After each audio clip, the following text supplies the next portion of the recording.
Yeah. Black man Unfiltered network. We ain't here to play nice. We here to flip everything they told you was normal. Hey! Yeah. Yeah. Hey, we flipping tables. Yeah. We breaking labels. Facts. No more silence, no more favors. Truth hit hard, can't save it. Yeah. We flipping tables. This that real, no cable. Hey, if it's fake, we unplug it. Welcome to the table. Yeah. I came in the room, they was comfortable, quiet, smiling in your face, but behind it is riot. They told me be calm, but I'm built for the storm. When the truth in the building, you better transform. They don't like a man when he speak with direction. They love you when broken, confused, and correction. But I'm on a mission, I'm changing perception. No filter, no fear, just raw intersection. System designed just to keep you disabled. Mentally trapped, spiritually labeled. I'm cutting the cords, the lies getting fatal. If it ain't the truth, I'm flipping in the table. We flipping tables. Yeah, we breaking labels. Facts. No more silence, no more favors. Truth hit hard, can't save you. Yeah, we flipping tables. They said don't question, I said watch me. Too many men out here living sloppy. No guidance, no code, no structure, no lead. Now we wonder why families bleed. This ain't hate, this accountability. Look in the mirror with this vulnerability. Masking and frame with responsibility. That's what they fear, that stability. I'm calling it out, no sugar, no glaze. We breaking these cycles, we shifting in the phase. Legacy built, not lost in the maze. We done being silent, we entering rage. This ain't just a podcast. It's a movement, it's a reset. If it's built on lies, it gotta fall. We flipping tables, no fear, no fables. Black men rise, we stable. Now we changing the label. We flipping tables. Truth is non-negotiable. Black man unfiltered. This the voice they ain't controlling. Flippin Tables podcast. Black man Unfiltered network.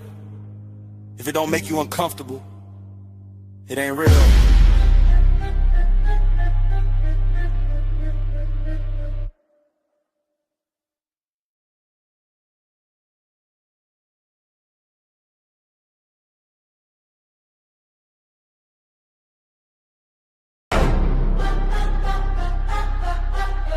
Yeah. Black man Unfiltered network. We ain't here to play nice. We here to flip everything they told you was normal. Hey. Yeah. Yeah. Hey. We flipping tables. Yeah. We breaking labels. Facts. No more silence, no more favors. Truth hit hard, can't save it. Yeah. We flipping tables. This that real, no cable. Hey, if it's fake, we unplug it. Welcome to the table. Yeah. I came in the room, they was comfortable, quiet, smiling in your face, but behind it is riot. They told me be calm, but I'm built for the storm. When the truth in the building, you better transform. They don't like a man when he speak with direction. They love you when broken, confused, and correction. But I'm on a mission, I'm changing perception. No filter, no fear, just raw intersection. System designed just to keep you disabled. Mentally trapped, spiritually labeled. I'm cutting the cords, the lies getting fatal. If it ain't the truth, I'm flipping in the table. We flipping tables. Yeah, we breaking labels. Facts. No more silence, no more favors. Truth hit hard, can't save you. Yeah, we flipping tables. They said don't question, I said watch me. Too many men out here living sloppy. No guidance, no code, no structure, no lead. Now we wonder why families bleed. This ain't hate, this accountability. Look in the mirror with this vulnerability. Masking and frame with responsibility. That's what they fear, that stability. I'm calling it out, no sugar, no glaze. We breaking these cycles, we shifting in the phase. Legacy built, not lost in the maze. We done being silent, we entering rage. This ain't just a podcast. It's a movement, it's a reset. If it's built on lies, it gotta fall. We flipping tables, no fear, no fables. Black men rise, we stable. Now we changing the label. We flipping tables, truth is non-negotiable.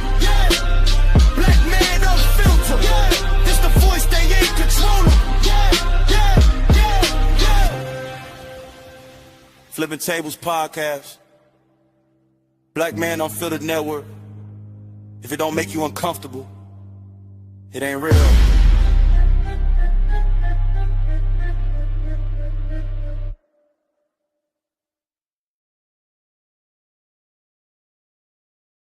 What's up, ladies and gentlemen? Welcome to another episode of Flippin Tables with your boy, BMU. Hey, listen, I want to hop right into the show tonight. I want to go. I don't want to go long, but I want to go strong for sure. With some housekeeping rules, man, guys. If you want to be a part of the show, please come up. The link is in the chat, and it's streaming right now, so you can hit the link and come up if you have an opinion and or something you would like to say and add to the show. You could definitely do that. Ask that you share this content as well. Share it with 2 people you like, 1 person you do not, and also hit the like button, hit the subscribe button. That's free. If you want to give to the channel, you see the super chat at the bottom of the channel. You also see the Cash App scrolling at the bottom of the channel in just a few moments. There it is right there. If you want to give to the channel and you enjoy this show. Now, I want to get into the subject of the night. As you could see, if you support Trump, you support the KKK. Listen, if you're a Trump supporter, you support the KKK. Ain't that some shit? I heard that on a popular radio show. We're gonna get into that in a minute. One of the popular radio shows that's on right now. But yeah, this is crazy.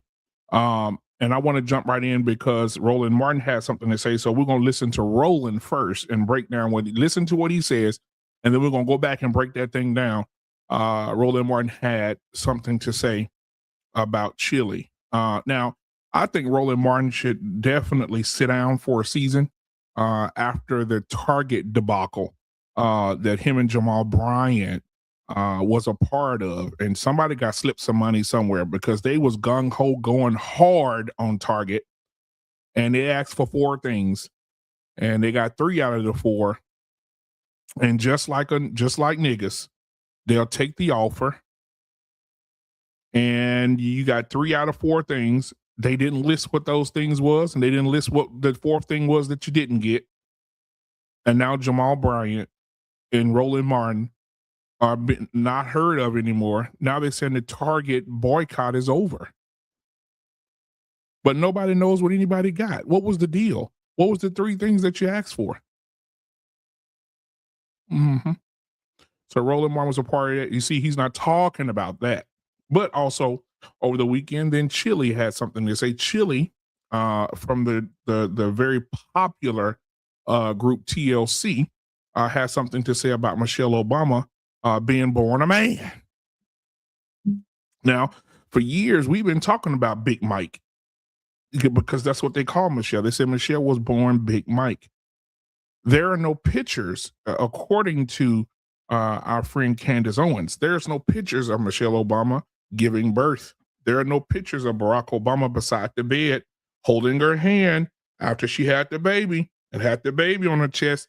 They don't have any photos of them back in the day in Chicago in a hospital having babies. There are no pictures of that. Now, that's very funny that you're a lawyer, you got the money, and there are no pictures of Michelle Obama in the hospital giving birth to children. There are some very peculiar and particular pictures online of Michelle Obama in a tank top before AI got a hold of it. We saw this about 5 or 6 years ago, maybe shit longer than that, 8 years ago, maybe, when they start calling her Big Mike before AI started to do its thing. And we seen a picture of Michelle Obama with a taper fade, with a high top fade. Looked like she just came from a house party. Maybe she was a stunt double for Christopher Reeves. And on the house party movies, but she had a high top fade. And Barack Obama had his arm around her. It do look like two niggas who just got through playing basketball together. I'll put that picture up later. Well, I'm gonna hop right into Roland Martin. And because Roland Martin had something to say about Chilli, and I want you guys, if you don't know what happened with Chilli from the group TLC over the weekend, she reposted a video of Michelle Obama being born as a man. And then she also they also released records of Chilli supporting MAGA and supporting Donald Trump. So she really gave money to support, right? So what I want to preface this real quick, that it's the dumbest fucking thing in the world to tell someone if they support someone, they're part of the most heinous group of people on the planet. How can you tell people they're supporting the KKK just because they voted for Donald Trump? Guys, if you want to join the conversation, the link is in the chat. Let's go ahead and get over here to Mr. Roland, not Smartin. Let's see what Roland had to say. Hold on just a second.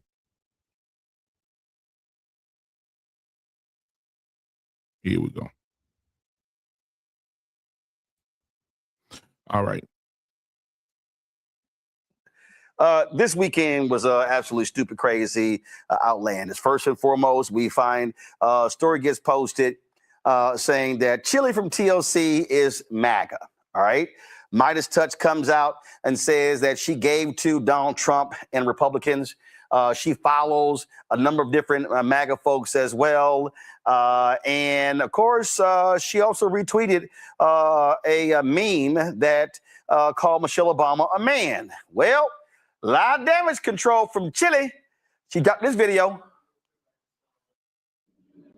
Hey guys, I wanted to come on here to address a few things that's circulating on the internet that's very concerning to me. Let me say this first. I have the utmost respect and admiration for Michelle Obama, and I would never say or do anything that is disrespectful to her or to any woman. I would never do that. And I had no clue that this repost had happened until I started getting phone calls and text messages from everybody. And I immediately went to my page to see what was going on.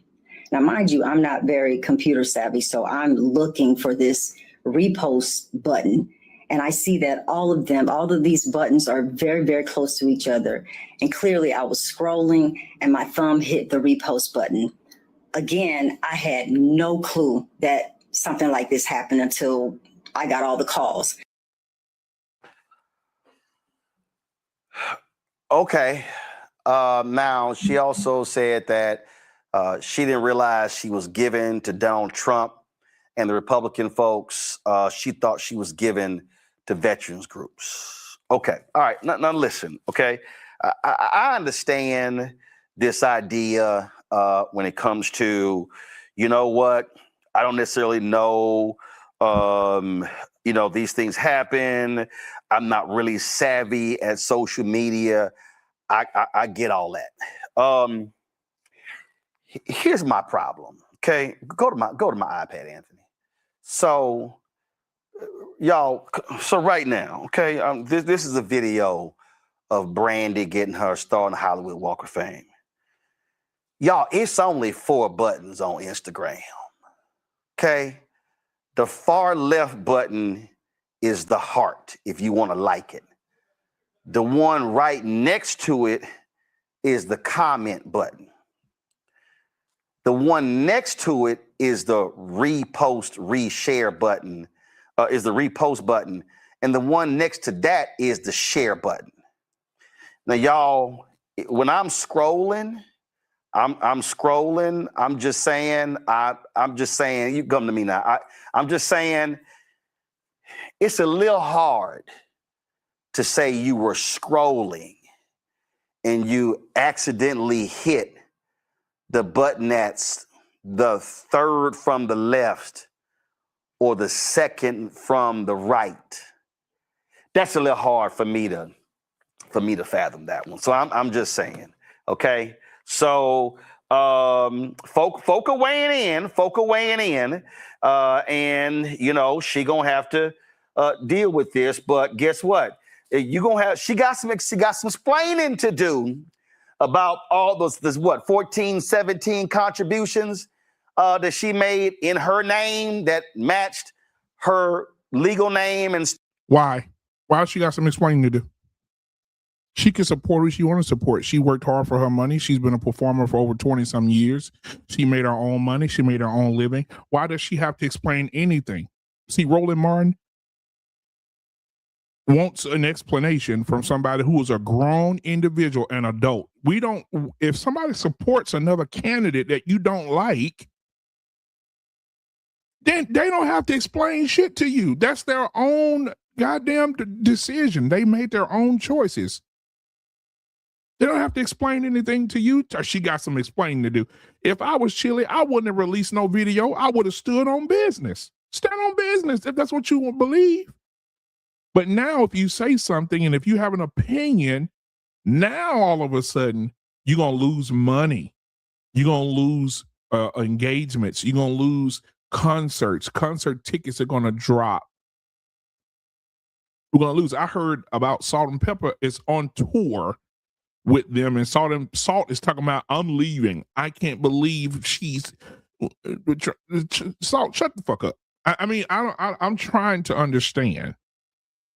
I'm really trying to understand why people can't have their own opinion. Right? People got their own opinion and their own choices and their own vote.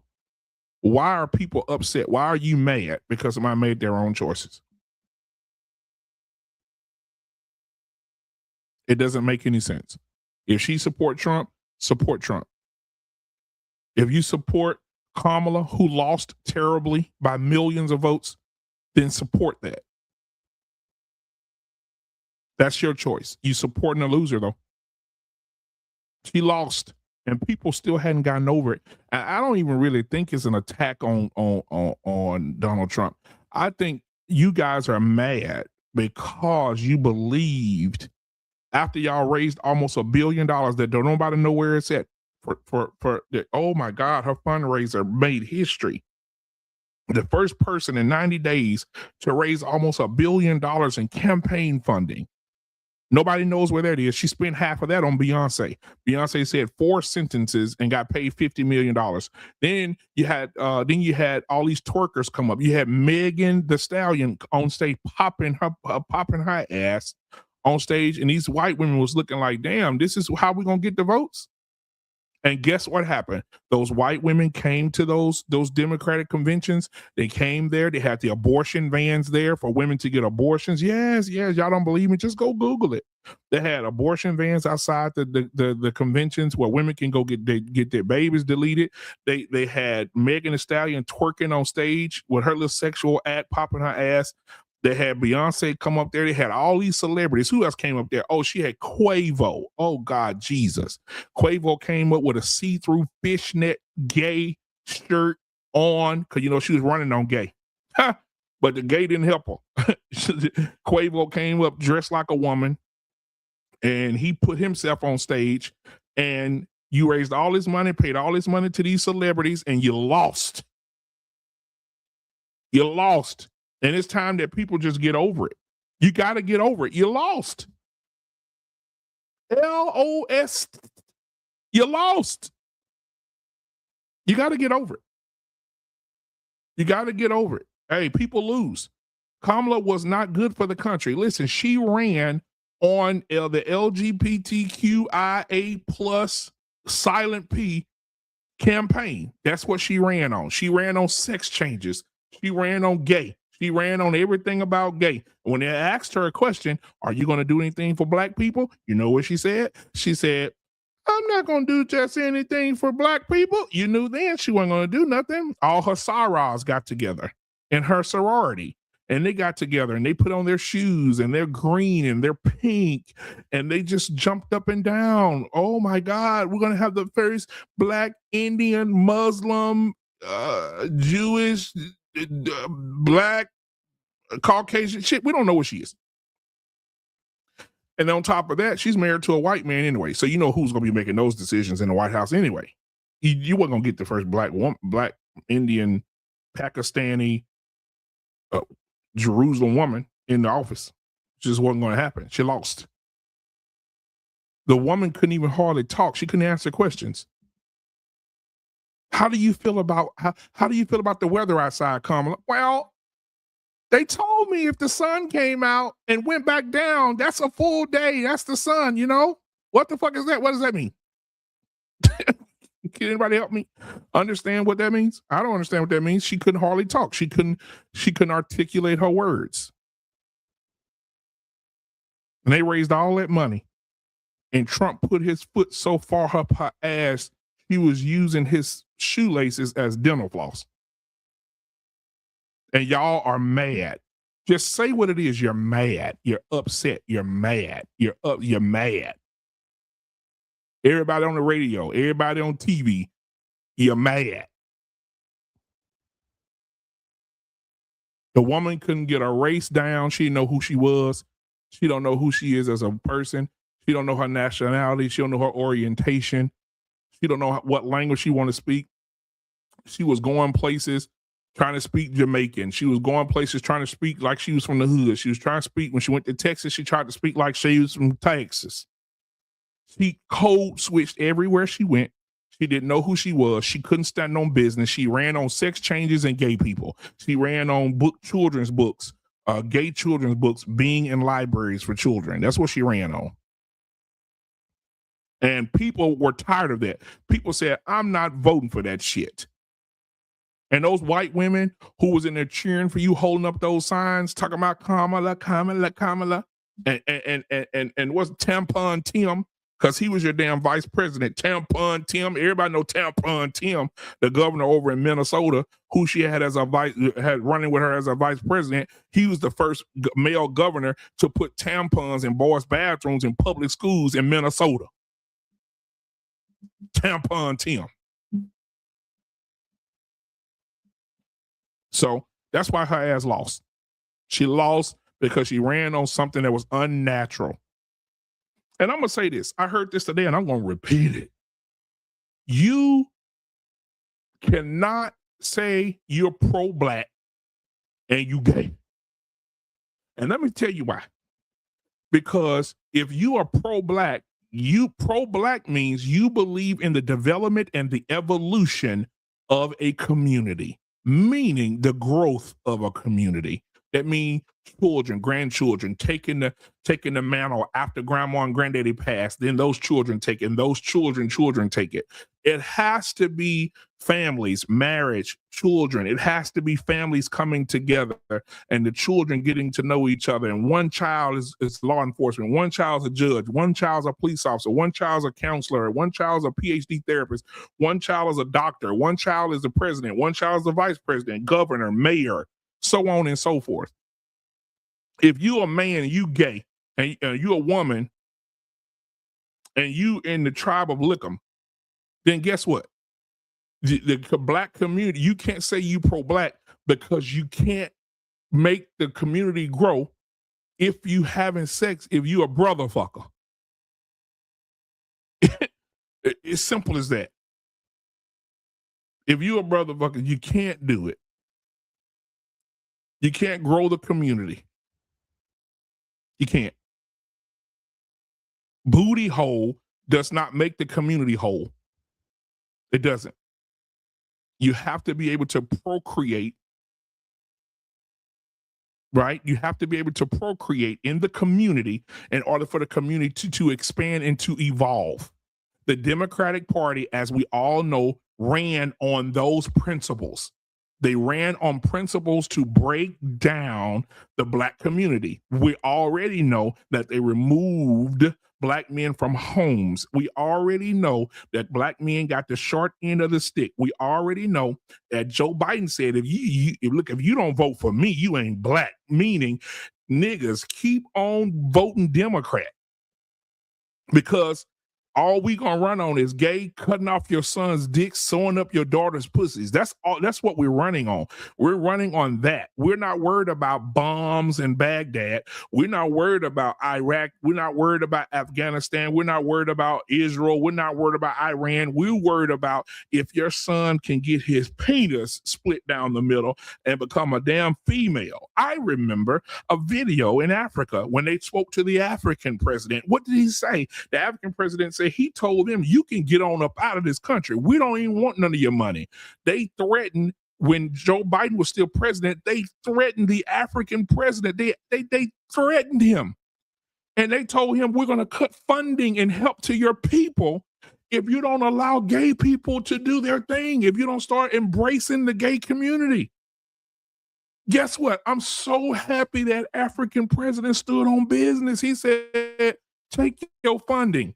We're not doing that gay shit over here. It's still going to be illegal. If we catch you being gay, we're going to cut your butt cheeks off. He stood on business. And y'all wanted to vote for that? Can you imagine Kamala sitting in the office trying to negotiate negotiate with another country, another terrorist, a regime that wants to burn America to the ground? She is not equipped and never was to run the country.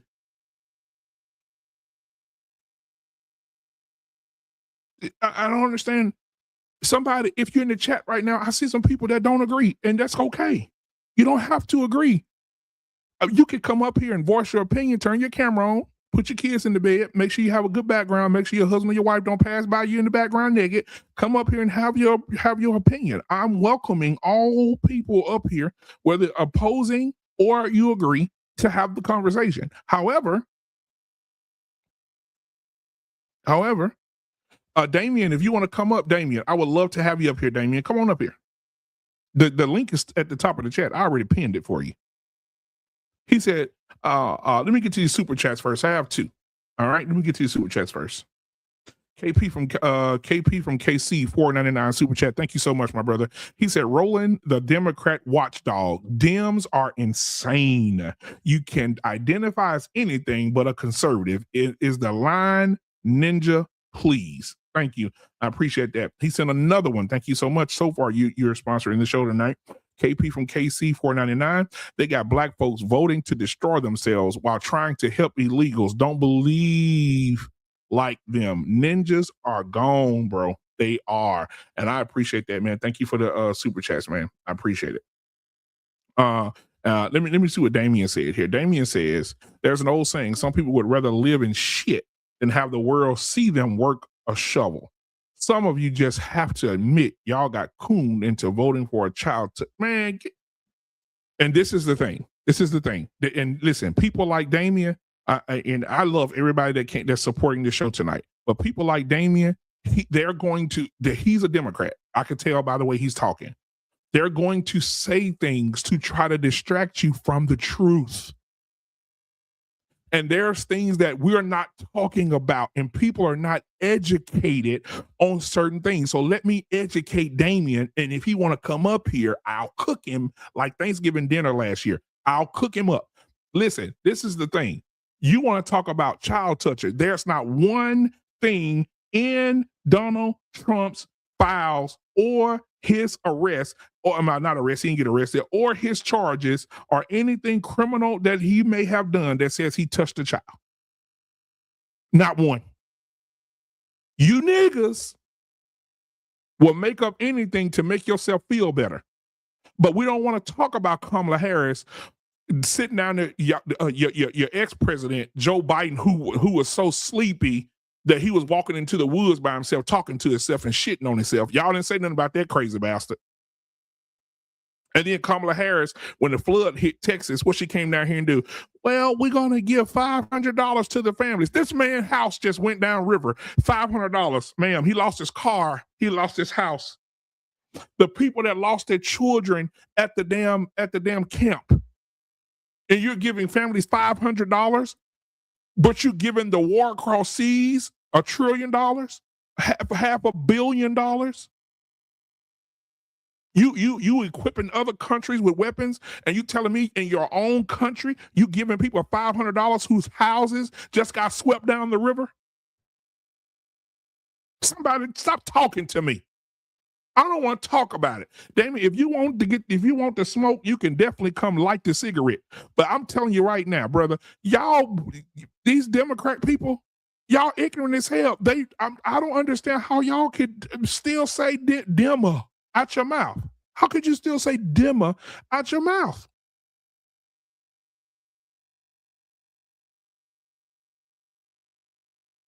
Right?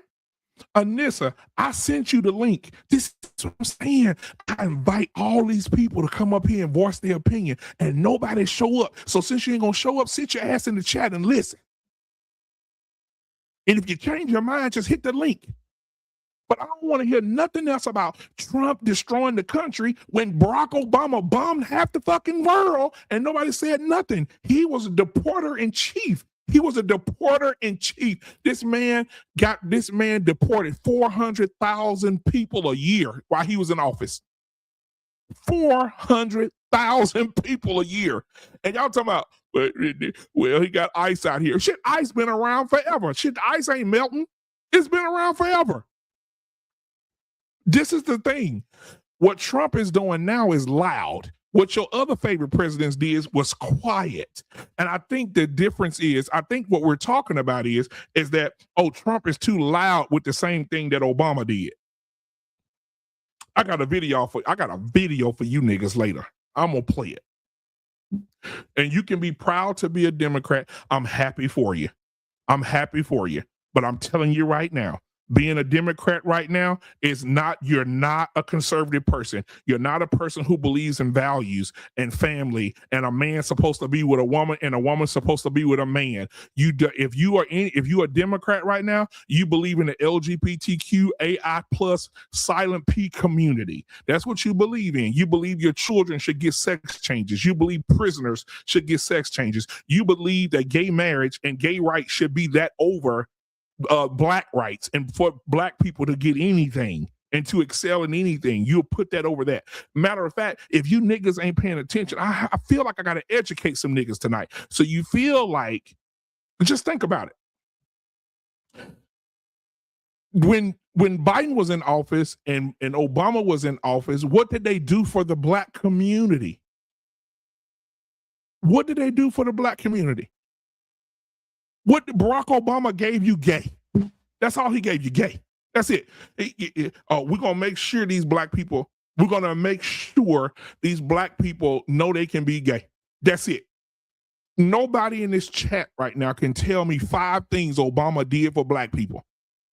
Not one. Tell me. I'm listening. One thing that Barack Obama, one thing that Biden did. Fuck, Biden was so retarded, he couldn't even walk. The man was introducing his wife, and his wife was across the country at a fundraiser event, and he said, "My wife, I want to keep my wife to come up here to the microphone. Your wife's not here, sir.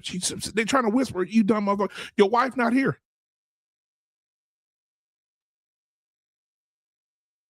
This is crazy. This is crazy. And anybody oppose what I'm saying, again, you're welcome to come up here. Unless I sent you the link, get out the chat and come up the bat. I sent you the link. If you got something you want to say, bro, come on. And I got the receipts. I've been waiting. The gun is loaded.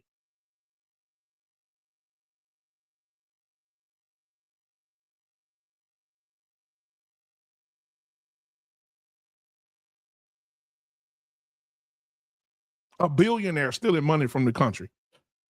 Oh, Lord have mercy. These people here, I can't even deal with them. I can't deal with them.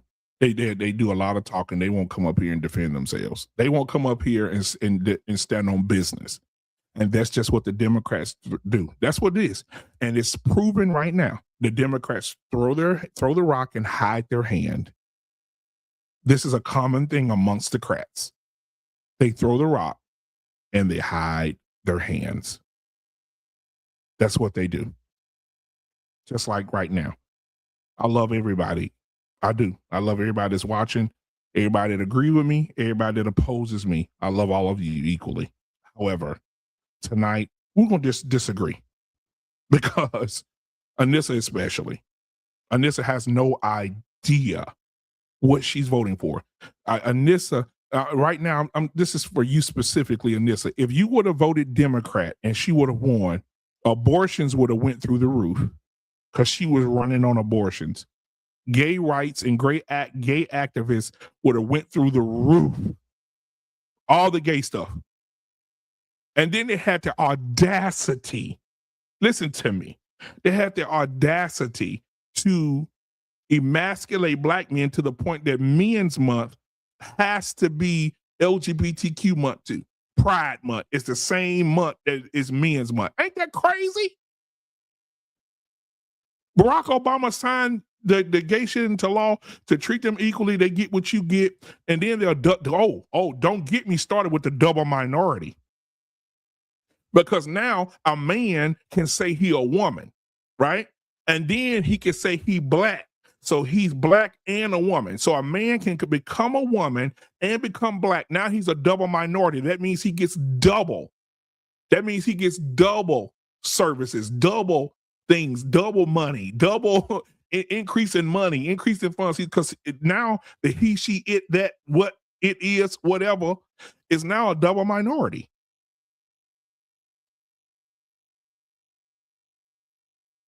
If you are still, thank you, KP.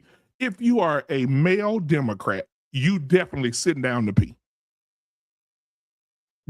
There's no way you are masculine black man and you support a party who says they want to run on the fact that black men should be having sex with other black men. And women should be licking on each other. And that's okay. That's okay. Now, you can't come up, listen, I see you in the back right now. It seems like you floating in space with stars behind you. If I can't see your face, you can't come into place. I need to see your face. I don't need nobody trying to manipulate my channel. I need to see some face. I need to see your big light in the back. I need to see your entire face. And when we can get that, then I'll let you up. But if I can't see you, I can't bring you in. Okay, yeah. Okay, turn your light on in your car or something. Yeah, turn your light on in your car. I need to be able to see your face. There we go. All right. Speak your mind, Doc. What's up? So I heard you saying that the Democratic Party is a party of homosexuality, degeneracy. Absolutely. Okay. What's your thoughts on gay marriage? I think that it's unnatural. Okay. I'm a proud black Democrat, Adam Clayton Powell, I rock with the whole nine, old school Democrat. Mm-hmm. Old school Democrat, see? Go ahead, though. Okay, yeah, old school, whatever you want to call it. Yeah. I don't rock, I'm not the Malcolm X type, I'm more strategic type like Adam Clayton Powell Jr. Okay, so I absolutely unequivocally accept the fact that homosexuality is degenerate behavior. Transgenderism is a mental illness. Okay. So you're saying that the Republican Confederate flag loving fascist and racist party isn't the party of degeneracy? I didn't say that. You didn't say that? Nope. Okay. I said, listen, to be honest with you, I don't trust none of them. Anytime two parties of people just like what's your girl name? What's the black girl name that just I know she's very famous right now. What's her name? She just got kicked out of. She just gave her seat up in Congress and lost the Senate seat. Jasmine Crockett. Jasmine Crockett. Just look. Just take a look at Jasmine.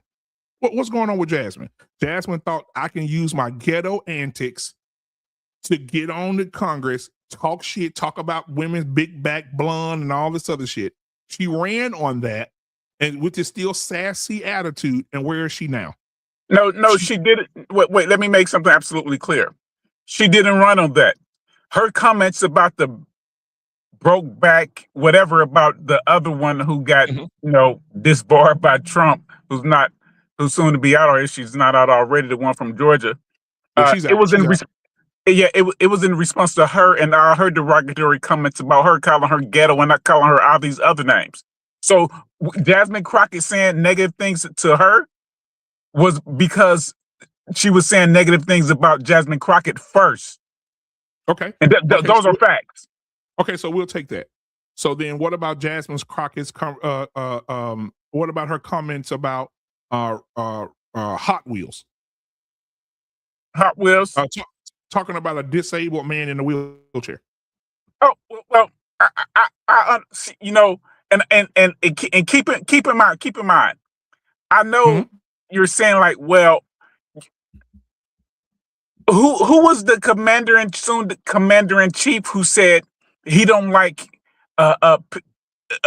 POWs who are captured, making fun of like captured POWs? Who was the guy talking about retarded people? Who was the guy talking about people being overweight? So I know. So I don't. It's coming from both sides. When she said that, it had absolutely no. So what? Because the commander in chief, and the people who are Republicans, I'm gonna say your commander in chief is the only president, is the only person I know was talking about POW individuals, U.S. citizens who served the country who were tortured. No Democrat did that. Maybe they did. I haven't heard it from them, and they elected him and they let it slide. So I know what you're saying about the Hot Wheels thing. I wouldn't have said it. I know people who were in car crashes. If my son was in a car crash, it was a possibility that he could have been paralyzed, but he made a full, completely 100% recovery, no brain injury whatsoever. So I understand what you're saying, but when it's coming from both sides and you're just talking about one person, Jasmine Crockett, you guys say, and keep in mind, when I say you guys, because I talk to a lot of Black Republicans, especially the radicals, the ones who call themselves MAGA, the ones who don't, and say like, I don't belong to no party, but every single word that come out their mouth, left is this, liberal this, Barack Obama, Michelle is a man, nothing but conservative, radical, Republican, crackpot conspiracy theory talking points. They never say anything negative about the Republican Party. Everything is completely leftist, liberal this, but okay, you claim you're independent, so I'm not hearing anything being said negative about Trump.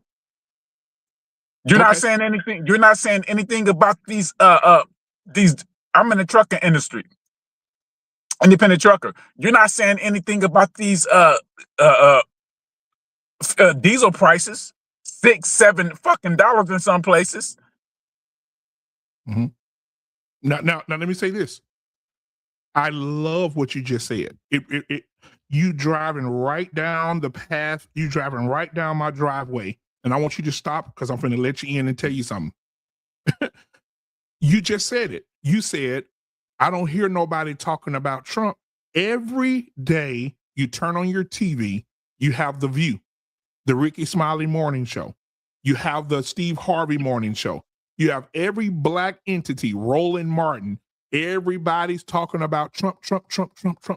He, Trump this, Trump that, right? Then when you see on the flip side, you see Jasmine Crockett acting like a damn fool. You see Roland Martin. You see Jamal Bryant started a Target boycott and then leaves it once he gets his pockets filled. Nobody's talking about that. Nobody's talking about the Democratic Party. Nobody's talking about the Democrats who are sitting there allowing, and there's a pastor right now that has that is allowing, he's fighting, they're allowing teachers to have in libraries to have, and this was passed under by not Trump, where they have books where kids are reading gay books about little boys and men raping little boys and all this shit. Like, and this is facts. I can pull up the receipts. It's facts. Who said it? Well, see, this is the problem, and I say this. This is the problem with black men who claim to be Democrats, black men who claim to be Republicans, black men who say they're totally against abortion, black men who say, well, the Democratic Party is the party of black abortion. No, it's abortion. Can't anyone, when I explain this to them, they say, wow, you're absolutely right. Okay, I have daughters. They're totally against abortion. It wasn't because the Republican Party. It wasn't because the Democratic Party. It's a cultural thing. It's what your parents teach you. Sometimes your views and sometimes your religious views are passed on to your kids. When they get a certain age, they might switch. But I have always stood fast against abortion. I'm totally against abortion. Now, if a woman is raped, if it's like molestation, incest, hell yeah, she have a right to get an abortion. Well, pause for a second. I want to ask you a question, and I mean this. I'm not being facetious. Do you know the percentage of abortions that are from like relatives and or rape? Hey, look, I'm gonna be honest with what I'm about to say. I don't need to know it. Less than 1%. I know. I'm not advocating. I'm not. What I'm saying is, I don't need to know it. What I'm saying is, the only people. If a woman have consensual sex, and her and the dude break up, and she want to get an abortion, well, should it be a woman who put herself in that position who was against abortion because the cultural religious thing? She's gonna keep the baby. So we can talk about all this stuff about the Democrats, the party of abortion. I don't hear. Okay, abortion is legal. I don't hear the women of the nation of Islam complaining about abortion because the rate of them getting abortions, and they can, is damn near zero. Exactly. Because it's a cultural. Why? Because it's a cultural thing. I've done it before.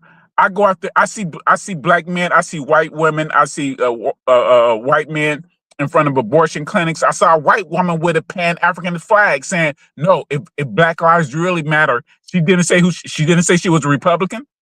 She didn't say she was a Democrat. She just said abortion, period, is murder. And she the one who highlighted it to me like, no, it's really when parents start teaching their kids that abortion is murder, and you pound it into your kids like how it's wrong, you're killing a life that has potential to be something great. Perfect example. Let's say they lower the alcohol consumption age to 16. But let's say you grew up in a household. Let's say I'm with the Nation of Islam. Alcohol is bad. We don't need it. It puts you in a state of mind of where you can be taken advantage of, especially with your daughters and all this other stuff. It can lead to negative things, to addiction, all this other stuff. So those people who teach it as a cultural wrong, they're not going to really have a problem with it. It ain't gonna. Of course, it's not going to be 100%. But when you have a people who just trying to blame it on a political party, basically what you're saying is, well, I need the Republican Party to ban it completely because I can't teach my family members and my daughters and my sons that abortion is wrong. So I need the white conservatives to ban it completely and threaten them with jail. Like I said, abortion, when it comes to the Nation of Islam, it doesn't exist. Mm-hmm. Homosexuality, when it comes to the Nation of Islam, it doesn't exist. You don't hear about it. It's no issue with them because culturally, they preach have degenerate behavior just like me and you doing. Okay, so let me say this. I want to say this because I want to preface this into the conversation. Some of I heard a person today, and welcome to the show, Coach Ferg. What's going on, Coach? I want to talk about this because this has so much meaning to it. We sit here, black people. I'm not talking to you, Black Democrat for life. I'm saying specifically about in a general set. We talk about this abortion thing, and the reason I say I'm a avid person of information. I love to consume information, right? And so I want to share something with you, right? But when we talked about the party of let me stop sharing this and I'm gonna pull this up. I want to show you something. Let's see what we got. Okay, so I want to share this with you. Now, I put in Chat GPT. Who is the party of the LGBTQ? It said the Democratic Party generally supports the LGBTQ rights. They back things like same-sex marriage, anti-discrimination protections for the gay community, gender identity and protections in areas like healthcare and employment. Many LGBTQ voters and advocacy groups tend to align with Democrats because of these policies. Democratic Party is the party of homosexuality. This is facts. I'm pulling up the receipts. I want you to see it. Let me say something quick. Go ahead. Know this. So what? Now they are the party. They are the party. Just be okay. Who was the Treasury Secretary? Who did Trump hire as the Treasury Secretary? Scott who? Yeah, hold on. But you just said I want to stay. I'm gonna put some pressure on you right quick. You just said a few minutes ago that the Democratic Party was not the party of the LGBTQ. No, I didn't say that. I did not say that, brother. What did you say? I know I didn't say that. Okay, go ahead. Finish what you saying. Who? Okay, who did Trump hire as a Treasury Secretary? Scott who? You can Google it. Check who? Tell us. No. Scott Bessent. Bessent, yeah. Yeah, he's a gay white man that's married to a man who adopted kids. Okay. Is that not? Hold hey, on, look, I'll put the link back in the chat. I wouldn't have hired. I'm gonna tell you right now. I'm a black man. I'm straight black pride.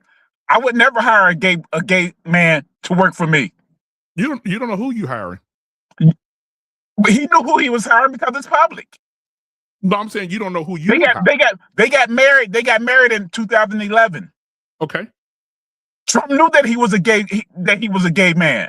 Mm-hmm. That he adopted kids. Right. Is that degeneracy? Yes. Okay. Well, but you would he would have hired a black gay man? No. Hold on. But you hire a gay person, a gay man, versus allowing an entire group of people to have these pride parades with their dick swinging. There was a pastor in Alabama who said it's amazing that they had the gay pride parade on Sunday and they walked out of church on that Sunday and saw the gay pride parade and men naked, kissing each other in the mouth, holding their babies' hands, walking down the street. With a capital D. See, I'm self-employed. I don't have no fear of being so-called blacklisted, banned or whatever from these groups. Now I vote them. I can sum it up why I vote Democrat. But so straight up degeneracy. I would never in my lifetime hire a gay person, an individual, to work for me. Okay. Period. Point blank. Period. Okay. I do not accept gay couples adopting children. I don't accept gay couples, gay white men adopting black children. Okay. Period. I agree. There you go, Damien. The link is in the chat. I agree. I agree with you. And I agree with everything you just said.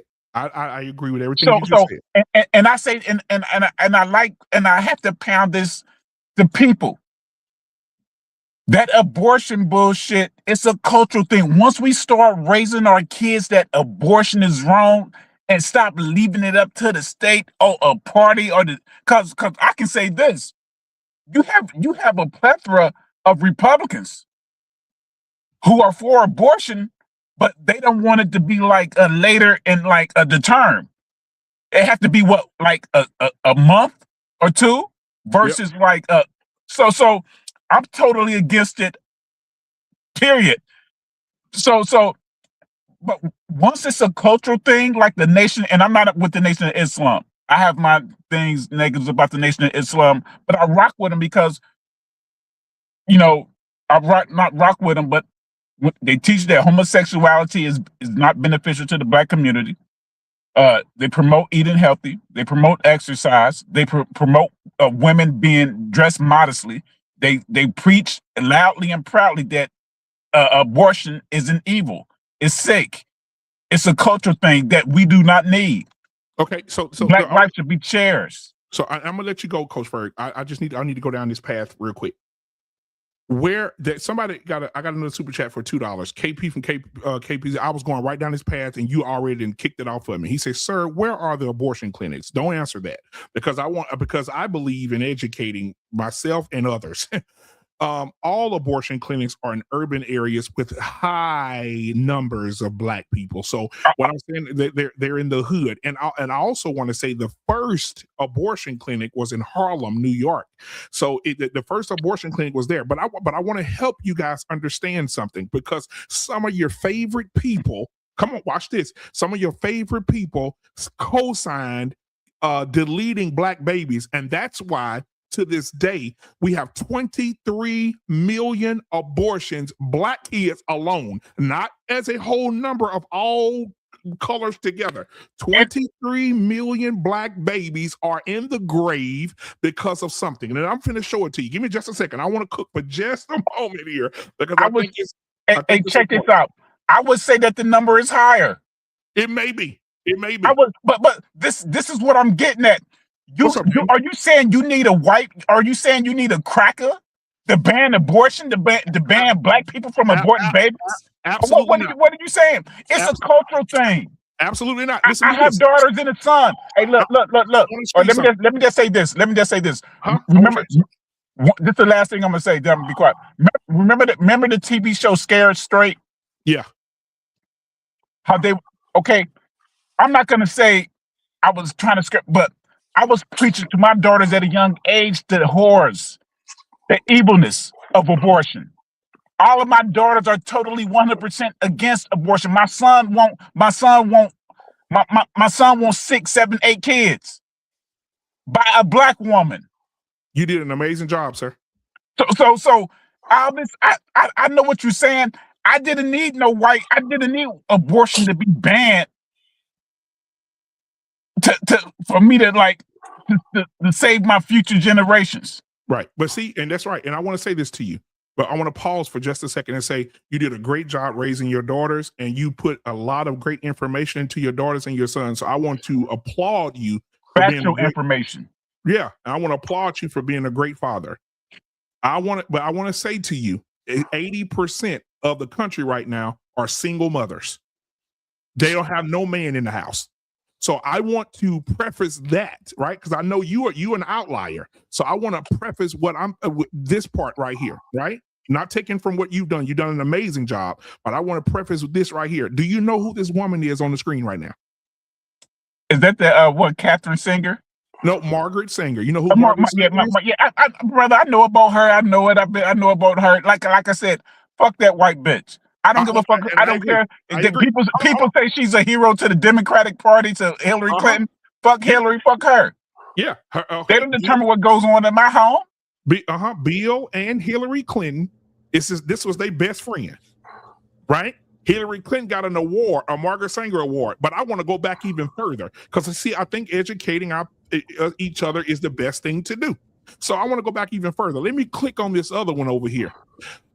Because Margaret Sanger was the creator of Planned Parenthood. She put all the Planned Parenthood, if you go read this on your own time, she put all the Planned Parenthood clinics in Black communities. She said that Black babies were like, what she call it? It was some type, what do you call the grass? Weeds that needed to be exterminated because they're stopping the grass from growing, which is a representation of white folks. Now, watch this. The Black women told her, this is facts. The Black women told her, you got us fucked up. I know. I read that. I agree with you. Okay, hold on. Let me finish. She said, you're not taking our babies' lives. You got us fucked up. That was the Black community said. They fought back. But guess what happened? Margaret Sanger say, I know the way to exterminate them niggas. I'm going to get their best leaders, and I'm going to use their leaders against them. So then Margaret Sanger got in them niggas' pockets got the doctors, the nurses, and I'm gonna give you one in particular who was real big and everybody kisses his ass all the time. And I'm gonna give you him. I'm gonna put him up on the screen right now because I think it's important for you guys to see him and his wife. They both were a part of it. This one right here. Kapawi Martin Luther King got the Margaret Sanger Award, and he couldn't make it and had his wife accept the award for him. Margaret Sanger Award. You know why? Because he was one of the people who told black women it's okay to kill your babies. Okay. Let me say this. Martin Luther King every year, and he was a part of killing half the community.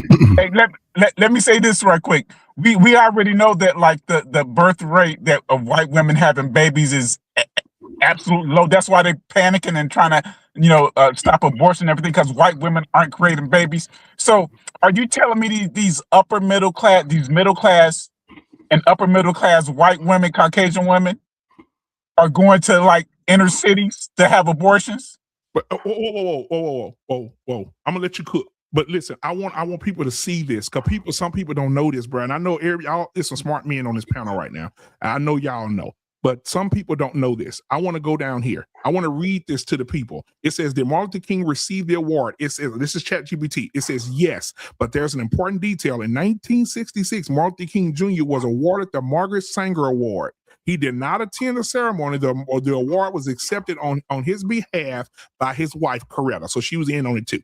It says why he was chosen. Planned Parenthood recognized Dr. King, his leadership in the civil rights movement, his advocacy for human dignity and equality, his belief that access to family planning was connected to economic and social justice. Now watch this. It gets more interesting here. It says in a speech prepared by Coretta from Martin, he said, there is a striking kinship between our movement and Margaret Sanger early efforts. Now, let me depict what that said. Let me define what that means. It says, basically what that sentence is saying, me and her got something in common. We definitely want to kill these nigger babies. Let's go down to the second line. He said he framed family planning as a part of a broader fight against poverty and equality. So if you broke and you ain't got no money and you pregnant, you need to kill that baby. Well, I know you're taking some of his word out of context and you like trying to use the hyperbole. Yes, you are, brother. I know what you're doing. So let me ask you a question. If you saw me on the news tomorrow with David Duke or some old Ku Klux Klans and they give me an award and say the Good Old Boy Award, what would you say? I don't know the details of what the award was for. So Ku Klux Klan award, award. You're not going to say I'm a part of the Ku Klux. Wait. But you about to make my whole argument for me about Trump and kid touches. was the award for abortion like getting mass black people aborted? Like he was one of the the quote I just showed you. The quote. Let me say this right here. Okay.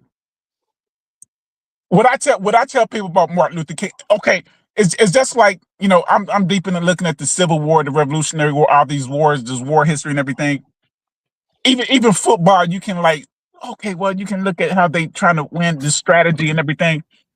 So this fight against this white supremacy with Martin Luther King, he wasn't right all the time. He was a Marxist as well. Okay. Martin Luther King was in a fight against white supremacy about this system.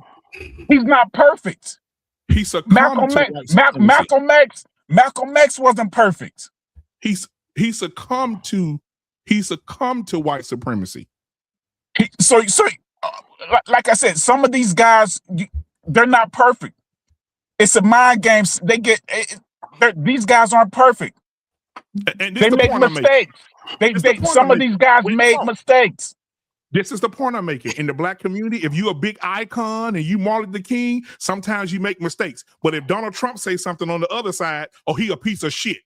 There you go, defending Donald Trump again, brother. Like I said, you can try to say you're not MAGA.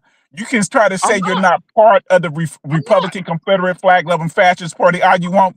But when you hear, your first thing they jump on is, The View, Whoopi Goldberg, Roland Martin. All of them say stuff. All of them say stuff about my Führer, Donald Trump. Come on, brother. If you a MAGA, just go ahead and say you're a MAGA. Okay, so hold on. So let's start over. So I didn't say I was MAGA. I am saying to you that the reason that you have Donald Trump is a reflection of people not accepting homosexual activities, prison sex changes, books and libraries about kids being raped, all these other things that happen in the Democratic Party, and the fact that the Democratic Party, because I voted Democrat for a long time, Democratic Party injected, they had to give Biden a goddamn shot to make him walk. He couldn't talk. He was retarded. He couldn't come up with words. He couldn't comprehend nothing. And then they drug his old ass all the way out to the finish line. And then when he died, they're going to bring in Kamala. She didn't know what to do, didn't know how to do the math, didn't know how to talk to people. She couldn't articulate, and she got her ass whooped. I just got to ask a question. With all of what you're saying, can you just please just name 3 policies that Donald Trump effectively communicated that he was about to the Black community? Effectively. Well, the one that I like. Don't say the platinum plan. I wasn't gonna say that. Why would I even bring that up? Why would I even bring that up? I'm just trying to see, because you all this said about can't talk, can't speak, can't communicate. I mean, come on, everything you're saying, you could be describing Donald Trump to a T, brother. But the thing is right now that since you asked me that question, right, and you just threw that question out there, you didn't say anything about you didn't disagree with me. You didn't disagree with me what I said about Biden and Kamala. Oh, I'll give you that. You're 100% right. All the stuff you said. The stuff you said about Kamala was just based on your bias against women leading. I can tell by that. That was just some bias shit you were just saying. I don't think women should lead at all. Exactly. So I'm not going to give that as credit, but let's just say 100% of what you said about Biden was true about not being able to talk. I agree. Let's just say he was barely able to walk. I agree. All that stuff like that. Okay. We've aligned. Okay. Go give me something. Now, do you feel Trump has the exact same thing going on that Biden is? Is he able to clearly articulate what he's trying to communicate during press conference? Clearly. Damien, listen. And give an example. Please. Give an example. Because I can read you something. I just for this, I pulled up something. So you're telling me you can go get Biden because Biden probably under the bed right now. We're not talking about brother. We're not talking about Biden no more. We're talking about Trump now. I gave you Biden. I gave you Biden. I agree. Biden. You asked me 2 questions. You asked me to give you an example of Trump being coherent. Coherent. Okay. I think that every day. I mean, I haven't seen Trump. It's too many to name, huh? No, I mean, he's had some moments. I like, you know what I like though? I like the fact that he'll just say what the fuck is on his mind. Just give me an example, brother. Even though it's no. Hey, black Democrat, let's let him not get away from it. Give me the examples. Yeah, give us an example. I like the fact that he said. I like the fact that Kamala Harris said. I'm gonna put them together. Don't bring Kamala Harris. We're not talking about it. They can't help it. They cannot help it. Answer the question without saying Biden or Harris. I want you to say. I want to say coherent. Neither one of them president right now. I want to use this as an example. This is an example. They asked Kamala, "Hey, what do you want to do about Iran?" She said, "Don't." They say, "Trump, how do you feel about Iran?" He said, "I'm gonna blow them motherfuckers up." That's what he said out of his own mouth. Now watch this. Now, hold on. Let me say this. So when he said it was going to end in 5 days, when he said that's going to blow him up, did he say anything about the extremely high fuel prices? Did he say anything about the rising numbers of inflation? Did he say anything about the high food prices? He did. Sending American troops to a foreign country to fight in the war? Wait. Did he say? Let me just say this last thing. Did he say anything about the extremely the fast growing number of black unemployment? Wow, man! Come on, man. See, Yeah, I just want to say one more thing. I just want to say, all right. Hold on. BMU, I just want to say one thing. Are you telling me If he said, if he said he was going to blow him up, hold on. If he said he was going to blow him up, then why did he campaign on no new wars? He never campaigned on that. He did. Oh my God! He said, let's listen. Donald Trump never campaigned on no new wars. What's up, JT? Let's do it. Donald Trump said that he would have nothing but prosperity for Black Americans. There's going to be no new war. Like he didn't. He pretty much said, "I'm going to." You're about to say it. Do everything for America and for Black people, and he loved Black people. And I think he actually said that the Dow Jones is going to hit 80,000. That hasn't happened yet, but I believe him. And I think the Iran war was supposed to end in 5 days.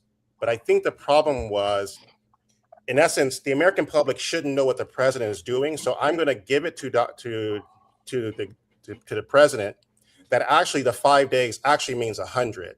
Because when you do the math, a president should be allowed to sort of extend it however he wants, because presidents should be all powerful. And I think we should really trust Donald Trump for every decision in our lives because he's the greatest president. You're trolling. Okay, let me say this, brother. You said Trump didn't say this. I almost fell for you there. Let me read this from what your boy is using. Check this out. On Chat GPT, did Donald Trump say no new wars? Yes. Donald Trump repeatedly present himself as someone who wanted to avoid starting the wars, especially during campaigns. What he actually said during his political campaigns, especially 2016 and 2024, Trump emphasized an American first approach and often criticized past U.S. involvement in foreign wars. He framed himself as anti-endless warless and suggested he keep the U.S. out of new large-scale conflicts. Okay, hold on. Now, Coach Ferg, I want you to go, but I want to put something out there real quick. There you go, brother. Did you chat GPT that? I want you to go to the reporter in chief, and I want you to show me and tell me and explain to me how 400,000 people got kicked out this country a year while he was in office, and how he bombed Syria and how he bombed all these other places, dropping 20,000. Hey, brother, this is what you fail to realize. This is the big mistake you're making. Okay, go ahead. I'm not. When you get done, Coach Ferg, you can go. I'm not saying Barack Obama was this angel who didn't like insert the U.S. in any conflicts. No, this is for you MAGAs who believe every last thing that come out this viewers, this grotesque, obese pig's mouth. This is what I'm saying. So, okay, when you look at who Barack Obama deported, now, chat GPT this, Google this. Look at the people he actually deported. They were so-called considered the worst of the worst. Criminals. Stop. 400,000 people a year. So you mean to tell me 4 million people were the worst of the worst? Go ahead and Google it. But Google it. Criminal records. Google it. Who cares? Google it. You guys like it, correct? You guys like the deportation. Google it. You like the deportation, correct? Black Democrat. Google it. Do you know Barack Obama? When a black man Democratic, it's all good when we do it. It's good you do it. Google it. Do you know that Barack Obama has more people, has got more people out this country than George Bush and Donald Trump combined? And brother, but here's the thing. But you guys let Greg go. But you guys continue to complain that Democrats don't deport. The problem with it is that the derangement comes from a place that now you're saying that Obama was getting rid of people, and yet you spent this whole time Obama was in office and post-Obama saying that the Democrats want immigrants. So and now you're coming back and saying, well, Obama did it.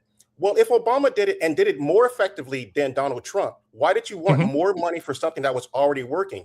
It is as if, let me guess, you guys were lying. And lying is the functional way in which that this particular administration operates. And the unfortunate part is you're giving away the game when you say, I want deportations, look at Obama. If Obama did it so well, why do you complain that it wasn't happening? You keep saying, you never heard me complain about Trump and these people getting deported. You should have asked, hey brother, this is what you should have done. You should have asked a black Democrat, what is your view on deportations and Trump deporting people? You should have asked me. The Democratic Party is a monolith. I have a lot of people who are Democrats who voted like independent, who didn't vote for Kamala because of all these immigrants was flooding into the U.S. Under Biden, when all these people started flooding into the U.S., when they had these and they were open, I don't care what nobody say. Now, this is me talking. That's me. I knew it was over for him when all these people started flooding in. It's over. It's done. I voted for Kamala, but I knew she was going to lose. I knew she was going to lose. 100% fact. I posted on Facebook before my Facebook got deleted. I knew she was going to lose. I posted. I went running. I'm like, yeah. I just got my vote sticker on Kamala Harris.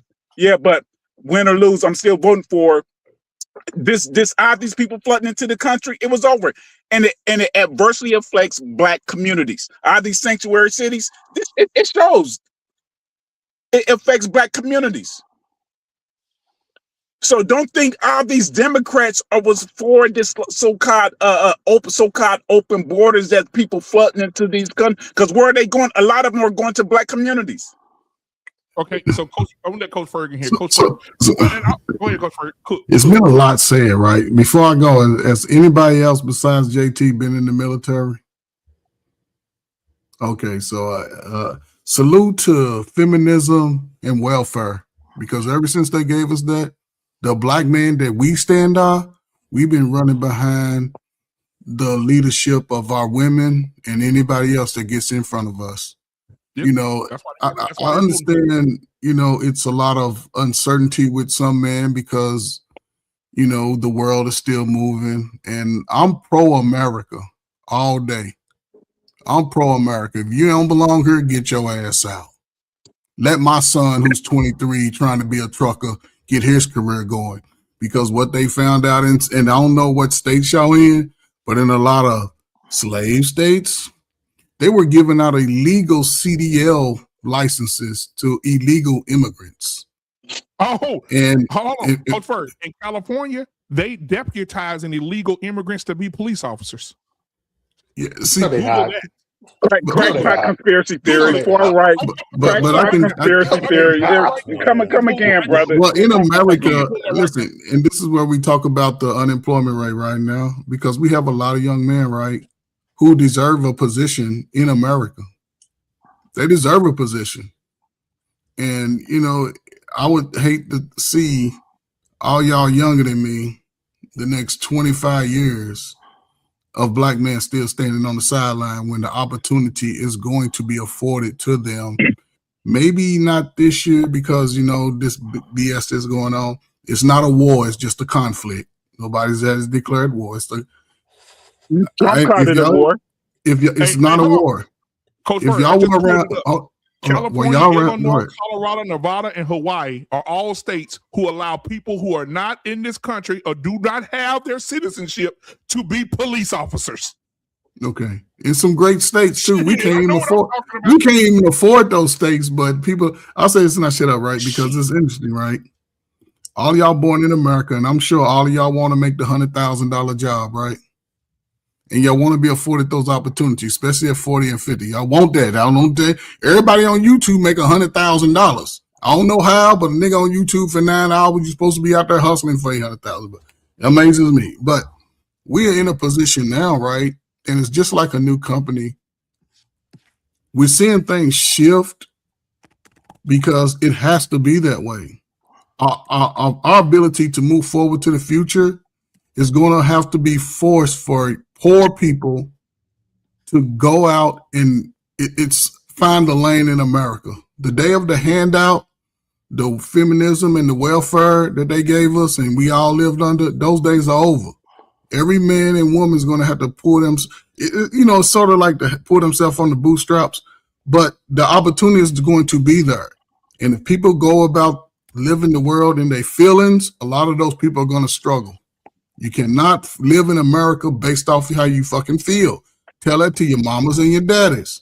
You have to be willing to stand on things that may challenge who you are in being comfortable. We all say we grown men. This is the time for each individual man to get their foot in the door and put in the fucking work. Don't think you can be the boss of me and you got 2 years experience when I got 35. It ain't gonna happen. So it's a great time for anybody, whether you MAGA, whether you Democrat.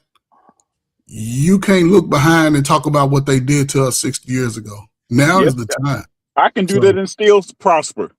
I mean, but the people behind us are listening to us, and they scared of everything. The same way the Jews doing it and succeeding. Well, we ain't Jews. The agents do it. I just want to ask you a question. I want to ask you a question. Do you feel, Coach Ferg, that the playing I don't feel. Hold up. I don't feel. Ask me, what do I think? I believe. I understand. Right, there you go. Okay, there you go. Do you think that 18-year-old black man and 18-year-old white guy has the same exact level of opportunities for success in the United States of America? Technically, no. Technically, but however, hold up. However, why? Technically, why? But however, here's the thing. A lot of us refuse to start at the garbage man position. A lot of us refuse to start at the position that could allow us to grow. We won't accept certain things because we worried about how people feel or about how we look. I don't want nobody to see me on the, and this is why I say for young, we old niggas. Y'all niggas 40 and over, y'all niggas is old. Quit playing. But the young men, they're going to have a greater opportunity because it's taking the immigrant out the way. It's putting Americans first. You were born in America, your grandparents, you should be first right of refusal. Now, if you do choose not to, we all know 30, 35, your ass just think you're going to get out here and start the game. You got to start over in the mailroom. You ain't coming in the office yet, but people got to make that decision. All I'm saying is that's easier. That sounds great. But see, that's what I'm saying. Now everybody's scared. No, do it. Nobody's scared. I'm saying it sounds great, but the thing is this: we all know the way that this America is right. Ain't nobody black, white, or yellow picking those strawberries in July. Whenever strawberries come to bloom in the heat, it's just not gonna happen. So modern people won't. But I'll tell you why. Because we feel like we done picked enough strawberries. See, there you go. We feel. No, but they don't even want to drive the truck to get the watermelons to get the strawberries. They want to drive the truck. They want to drive the truck. But the thing is, the opportunity for the driver truck is less likely to have access to the truck than somebody else who's a white dude. And you got to just admit that. Well, brother, you know how many opportunities open up for young black men. I'll say under Biden and Harris, it says here a record high in 2023, a record high of illegal immigration came flooding into the country. 2.5 million people in 2023, 1.8 million people in 2021, and 2024, 8 to 10 million immigrants entered this country during Biden and Harris's reign. Yeah, is it about 13 million? Hold up, is that about 13 million altogether? Why? But why? I'll tell you. You want to know why? Think about it. Let's give some context to that number. I'm gonna clean this shit up. And everybody made it. Let's give some context to that. Why? Okay. Why would all of these immigrants come in under Biden? And why would all of them come in? And I'll tell you why. Because I don't want everybody to come. I'm listening to you, brother. You tell me. Because what happened is the economy was doing well enough to where there was more jobs. So they could have jobs and come down here because the economy was good. We were building stuff. Agricultural development was going through the roof. We have jobs for them to come to. So why wouldn't you come here at a high rate if you know the jobs, the opportunities are out here? Because the economy was doing great. If you say, "Oh, and the Republicans, it's so few immigrants coming," yeah, because we ain't got the job start to fall off. We have less jobs for them to do. But wasn't the job opportunities for citizens? No, citizens ain't doing those jobs. That's their damn fault. What are we talking about? Right. So let's explain it how it works in this way. Prior to Biden taking over, the immigration problem had already spiked at the 21, little under the 21 year high. So this is prior to Biden even setting foot in the office. So the trend had already been there. So when you see trends, and so we look at data, it's obviously when you get to the peak of a data set, the data set is going to tell you where it was at its high. But if you begin to look at the rates of people flooding into the United States, it was largely starting happening under Trump. And I'm not blaming Trump for that, correct? I'm just explaining it. And so one of the things happened during the early years of the Biden administration, they attempted to make some additional provisions to address it. But you have two problems. One is you are seeing the effects of COVID in the Southern Hemisphere, and this begins to flood in people looking for jobs. In this case, jobs that are largely done by people who are immigrants or illegal immigrants, and they're capable of getting those jobs. And also under the Biden administration, you do see a large-scale amount of arrests that are happening at the border and within the United States. So if you look at the detainment rates, et cetera, they don't fall off. But what you're looking at is this explosion of individuals and migration patterns. And this happens when you have catastrophes. And again, you can even look at Obama. Obama actually benefited from the 2008 crisis because the economy had pretty much got hammered. Many of the people who were here for jobs at the time, illegal or otherwise, began to go back to South America because they no longer had opportunities here in the States. And so if you're looking at data in that sense, that there are what I call externalities, things that are beyond sort of the individual in office that is going to cause these sort of things. I think we have to get out of the mindset of just saying that, yes, these individuals at the top are the core reason why, correct? And that the application of the law is by in this particular case, because Biden's effective or Obama is more effective or Trump is ineffective or effective, however you may scale it, they are just features and forces that are beyond their control. And I think we need to be a little bit more mindful and thoughtful how we think about these issues rather than just sort of throwing out these large scale. And trying to use I got you moments. Biden did this, Kamala did this. Well, under Trump. Right, but this is the thing. No matter who is under or whatever, what I'm asking though is technically, isn't it the economy for citizens, right? The reason why I'm asking that is because we have a problem with the exporting of jobs and the importing of positions. And in the meantime, those Americans that claim that they can't find jobs and they're being handed a whole bunch of stuff, instead of them being held to task to say, you better get your ass out there and start taking those jobs. Wow. It takes away from that in the middle. So I understand, but I'm still saying that and I understand exactly what you're saying. You're just not going to be able to just keep all of the immigrants out of there. You're not going to have all of these jobs that won't be stateside and things like that. But we have that problem.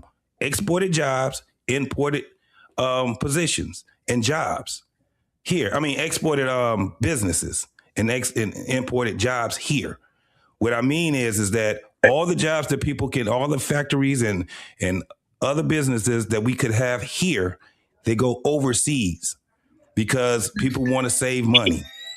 But then you also have that want to save money. The business owners. Yes, and who do they vote? And who do those business owners vote for typically? Democrats. No way. I mean, I'm sorry. Clinton was the one that No. Not even Democrat or Republicans. Conservatives. That's what I'm saying. Yes.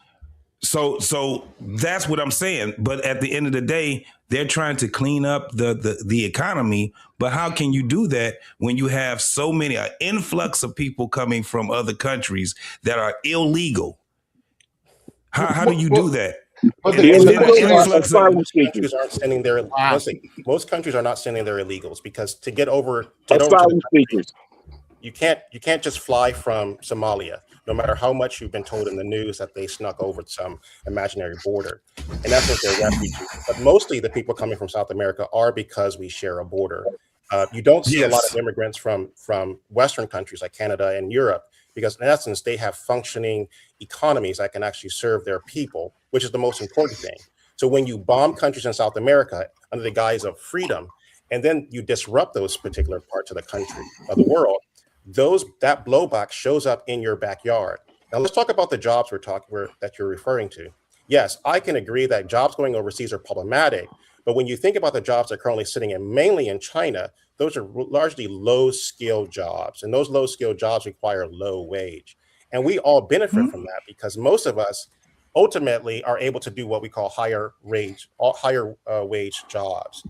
And I think the other thing that gets missed in all of this is that a lot of the hand-wringing you see in these discussions are that the immigrants who are dumb by some estimation are somehow taking smart Black men's jobs. I mean, if you're that smart and you're getting beat out by people who have relatively low educational attainment, you have to then examine what is your educational attainment. Because as someone who can't read and you're losing a job to someone who can't read, and supposedly you're an educated Black man, then you should be wondering whether or not you are truly as educated as you have imagined yourself. Because if you truly are skilled that you perceive to be, you most certainly are not losing your job to a low-skilled wage earner. So can I say this, and then I let the other brothers do I just want to say this, let them go. Go ahead. I got one more. But we also understand that there's an influx. There's an influx in crime also in certain parts of America. Now, it can get worse. This is why I say what I say. Look at Europe, right? They got they're doing worse than us, because when you go over to Belgium and when you go over to places like that, the Netherlands, a lot of those good neighborhoods that they used to have and good spots that they used to have, they're nothing but ghettos and ran down. You can look this up. If you look up Brussels, one of the reasons why they got an influx of crime, like terrible crime too. And then when you look at it, guess why they have the crimes there? Because you got a bunch of immigrants. I think it's close to 90% of their citizens are immigrants. And when you look at it, just look it up. When you go and you look at the city of Brussels, you will see how bad it is now. It's terrible. Really? Let me say two things real quick. And you think that can't happen in America? BMU. It's not 90%. I think you're sincere, but when you make up stats like that, it makes it hard to make these. There's no 90%. Right?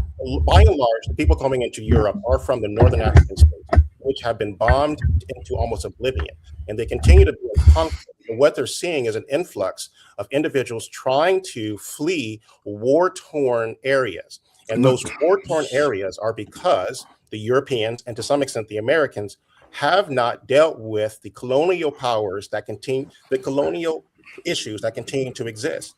We can, as African Americans, can shake our head, but the reality is the French still do a lot of damage to their prior colonial states. And this ultimately harms and it doesn't allow for them to actually build a functioning society.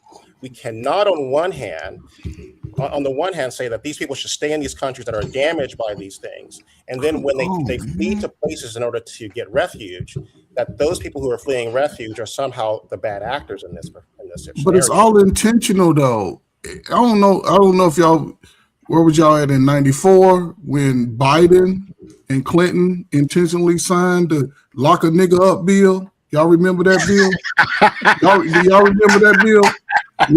When Jeff was 18 and I was 16 and JT was 14. Do y'all remember that bill when they said, hold up, because it wasn't about education. Because you could come out of high school and go work in the factory and make $40,000 a year, right? And live. So what they did was, Clinton, let's sign this free trade. We go send all these jobs where brothers could get early in life and make a living. We're going to send them to these third world countries, right? And what we're going to do is we're going to fund that.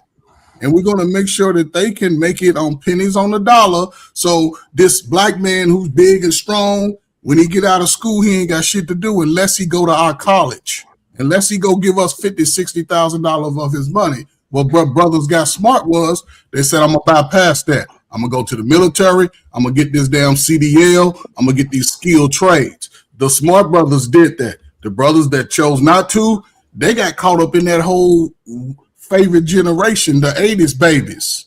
They got caught up in that. It was teenagers selling to grandmothers and grandfathers, and so kids were getting caught up. But also, a lot of those kids are no longer here. A lot of y'all big uncles, y'all heard the story, but he ain't no longer here because he was affected by another kid. And he might have just got out 6 months ago because he done spent the bulk of his prime life inside these democratic jails that they build every day. And I'll say this and I'll shut up, right? What they do, they did it in Saudi Arabia. When they go over and they bomb all these, like when they bomb all these little places, they take American ingenuity and technology and rebuild, run it over there and say, why are we fixing this up? Them new apartments, hold up. Y'all all got new apartments right now coming up in y'all city that niggas can't afford. Yeah. It ain't for the I just got to respond to you. Number one, to that point, there's no way. If not, there wouldn't have been the Taliban in the first place because we armed the Taliban to fight. We armed Iran too. Hold up. We created Al Qaeda. We created Al Qaeda to fight the Soviets, and then we left them, abandoned them. Hold on. They sons. Hold on. Didn't Obama abandon them? Let me finish. That's why. So you can't sit there and say that we do this and then we become altruistic after we received obtained our goals and decide to help them out. We did. It happened one time in American history, and that was Japan, and that was it. That's every time we've ever done that. Every time we've left them dusted and disgusted with a broke down society, they had to rebuild themselves. That's how America treats its allies in the past. And one last thing too. So I'm listening to you, Coach Ferg. It sounds like your beef ain't with Democrats. Your beef is with capitalism. Because what you're saying is like, oh, they went and shifted these jobs out to other countries capitalism. And stuff like that. I'm a capitalist. I want my money. Then how you gonna be mad at something? I don't care. Listen, if you both sides. Listen, I'm gonna tell you how. Mad at somebody figuring a way to make more, but a capitalist figuring out a way to make more. But listen, I never said I was mad. I'm just speaking to what's going on. It's people choosing sides. Democrats, I want the LGBTQ to read to my son in a blue dress. I want all the women to get better opportunities than me. I'm just going by what is there. And listen, I don't rock with none of them. Yeah. Think about it. Hold on, brother. You a big, tall brother. You appear to be tall, right? I'm 6'1", so well you're taller than the average of us, right? Yeah. You're taller than the average, right? So that's where the women start counting. 6'1". Yeah, see, 6'1". So, but again, you done things to make sure over the course of your life that you have opportunities as you became a grown man, right? Mm-hmm. Somebody gave you the information to say, hey, this is what you can do. A lot of brothers don't have that voice to say, hey, here's opportunity. Go get it. Because you can't blame your mom and your daddy once you're 21. It's all on you. It's a lot of people now, like you said, since COVID, are choosing not to get out there and put their boots to the ground. And I'm sure you ain't gonna let none of them niggas run over you. None of them niggas go take your place and they ain't put in the work. I get it, but my situation was a little bit different. Like I had a biological dad who wasn't about shit, and I had a stepdad who was a man of business, a man of principle, who taught me how to succeed in life.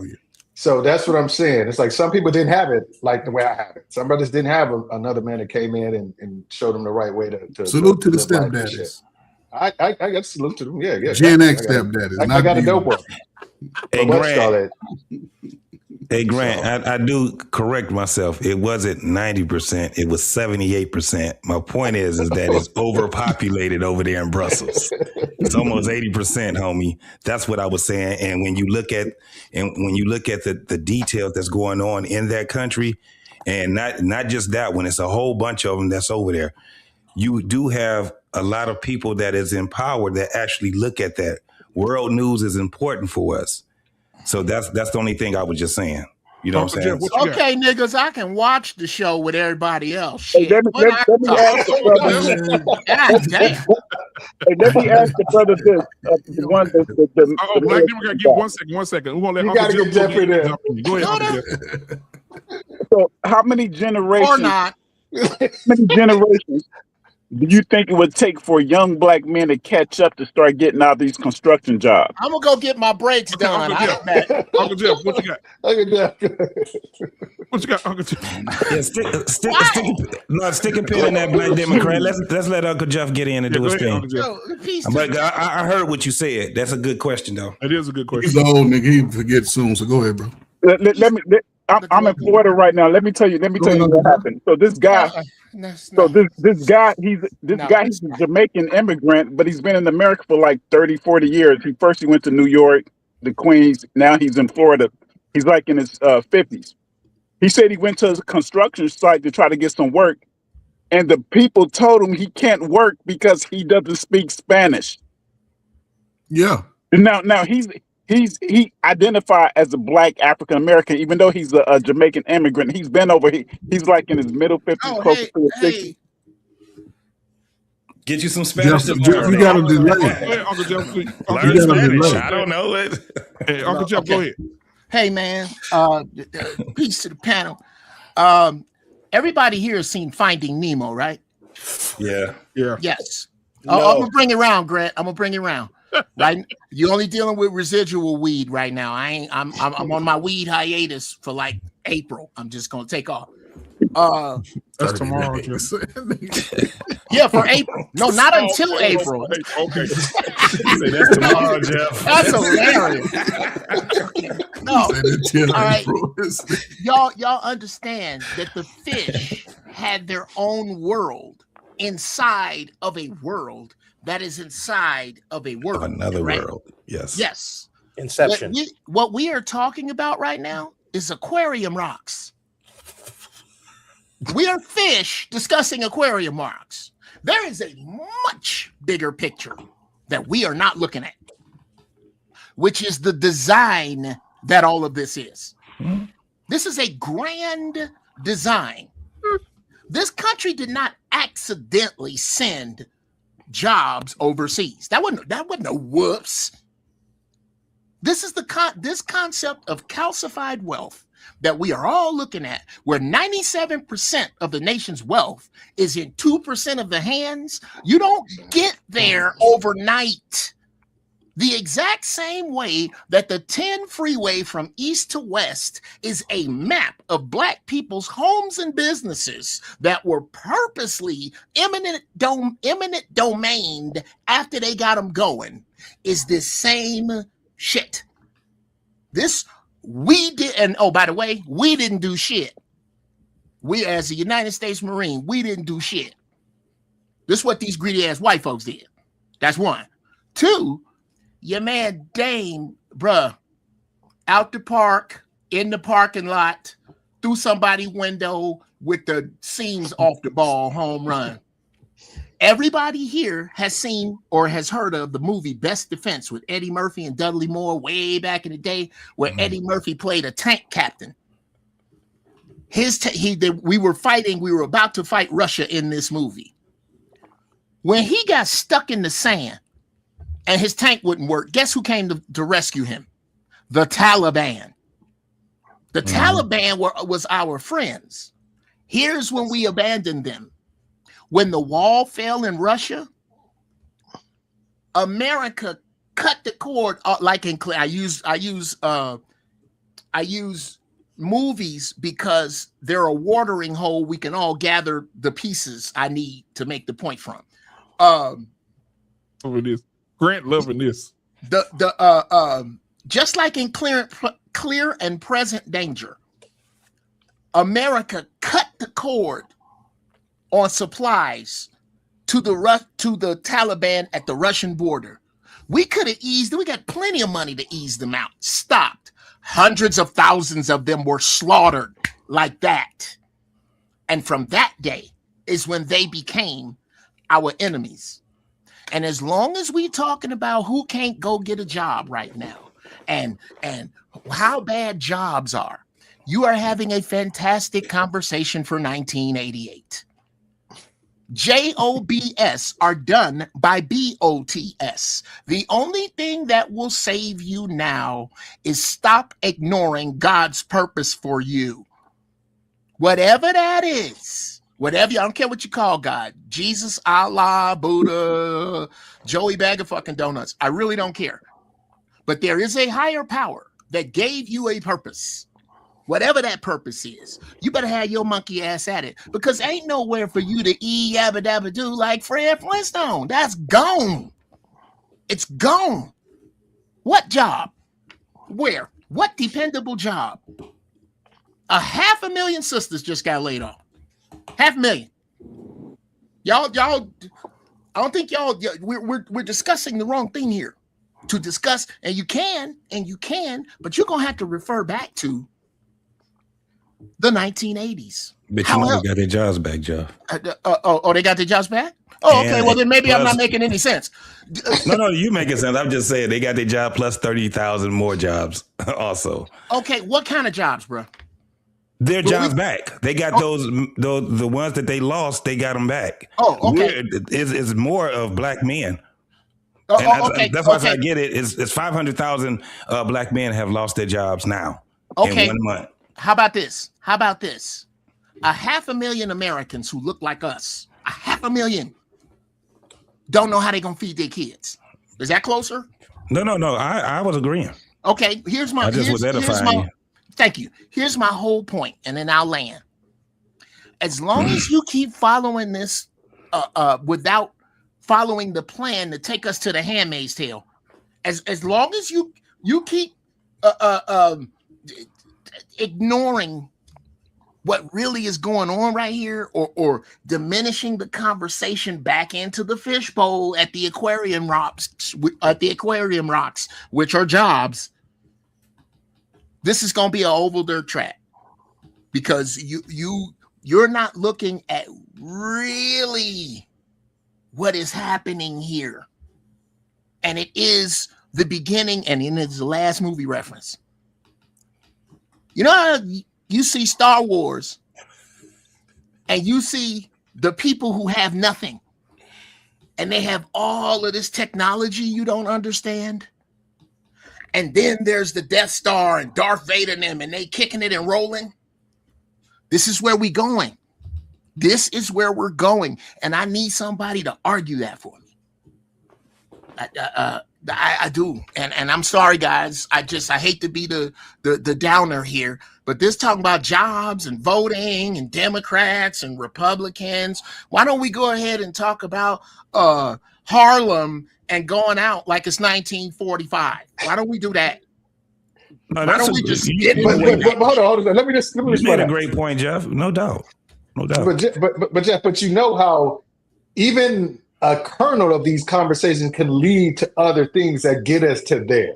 Yeah. Because that's the nature of these current groups. We could start here talking about what's blue. Next thing you know, we're talking about pyramids in Egypt. It's just like, because if people have a genuine interest to learn and to grow and to try to get to know each other or make things better for each other, then those conversations organically develop into something else. Understood. But I tell you who's hitting it. The dude, the graded dude. Look in the chat. 1984, George Orwell. That's a book about Americans substituting words like unalived. These people are literally shaping your language into something else. That thing, that America that was your granddaddy. Y'all say this, I'm done. You ever seen Rocky IV? Yeah. Remember, Apollo Creed was wearing America's shorts, right? The flag. Yeah. When Drago hit him that last time, he was dead before he hit the canvas. The America you know is dead. It's just falling slow. Yeah. He died. He died. I agree with that. I agree with that, Shaker. I agree with that. America will never be the America that I grew up in the 70s. Ever. And 80s. Yeah. Sometimes for some to the better, but mostly for the bad. That's why I got you. I got 6 more movie references just for Greg. Hold on. I need to watch this. I now have to watch some movies after this. If we're talking about movies, There's a movie that explains exactly what I was talking about and how we did the Taliban dirty. It's called Charlie Wilson's War. It's about Charlie Wilson was a congressman who head up the appropriations committee with Tom Hanks in it. He what you call it, head of the appropriations committee to fund rebels to fight against Soviets. We was able to secure, I think it was like $400 or $40 billion for them. But then when it was all done and they had bankrupted the Soviet Union, they asked for $40 million to rebuild their schools and roads. And we was like, fuck you. You know, that's basically what it is. And that's why they hate it so much. Watch Charlie Wilson's War. Yeah. If you want to know that whole story, he breaks it down smoothly. Yeah. I want to make something I keep seeing a lot of people talk about.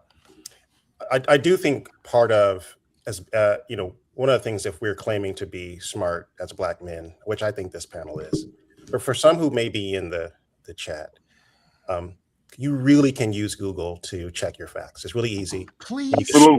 You can store them in your brains.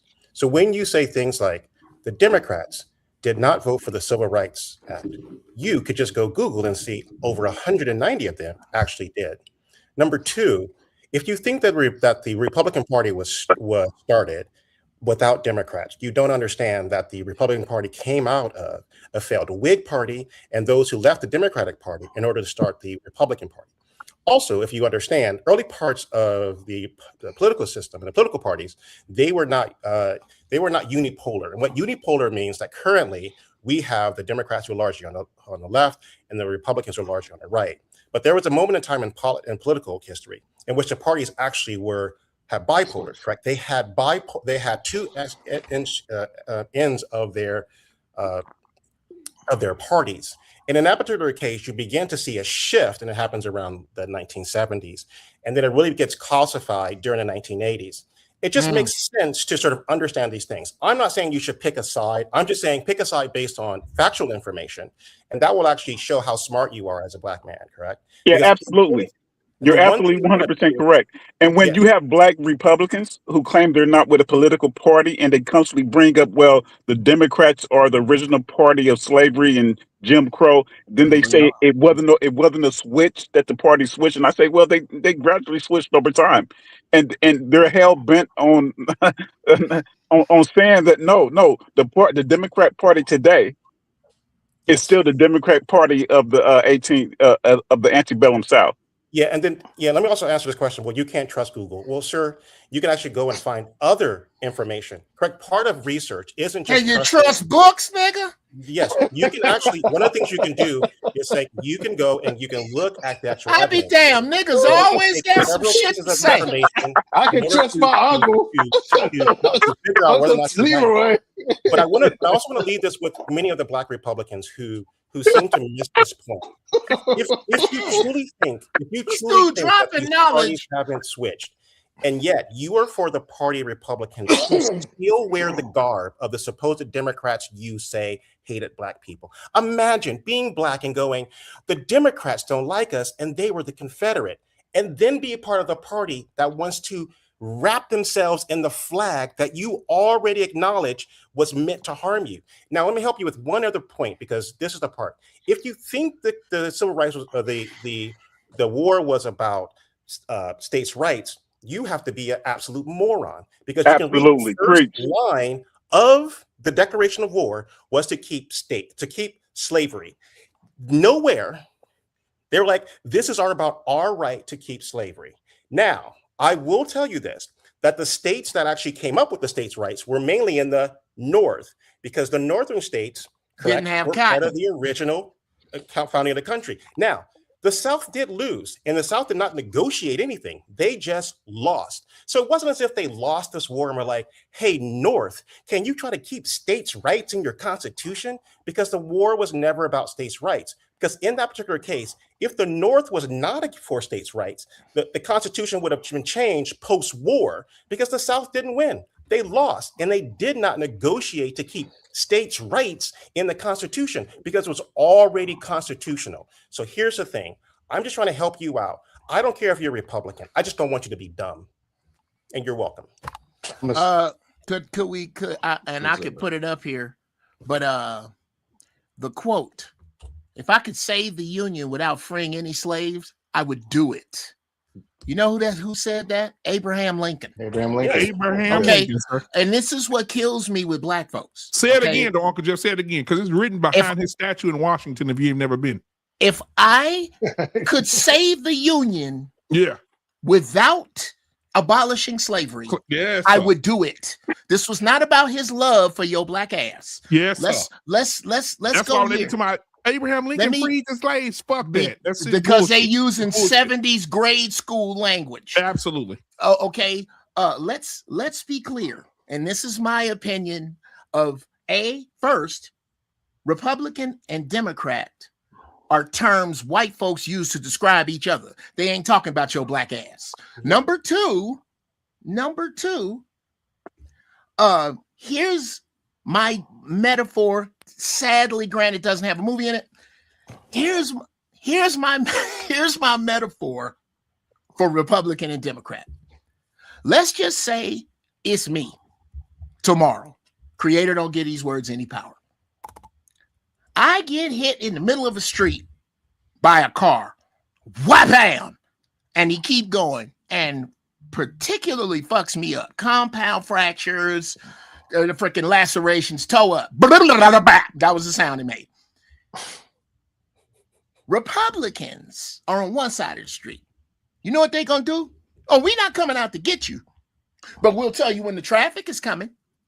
We'll tell you how far the ambulance is.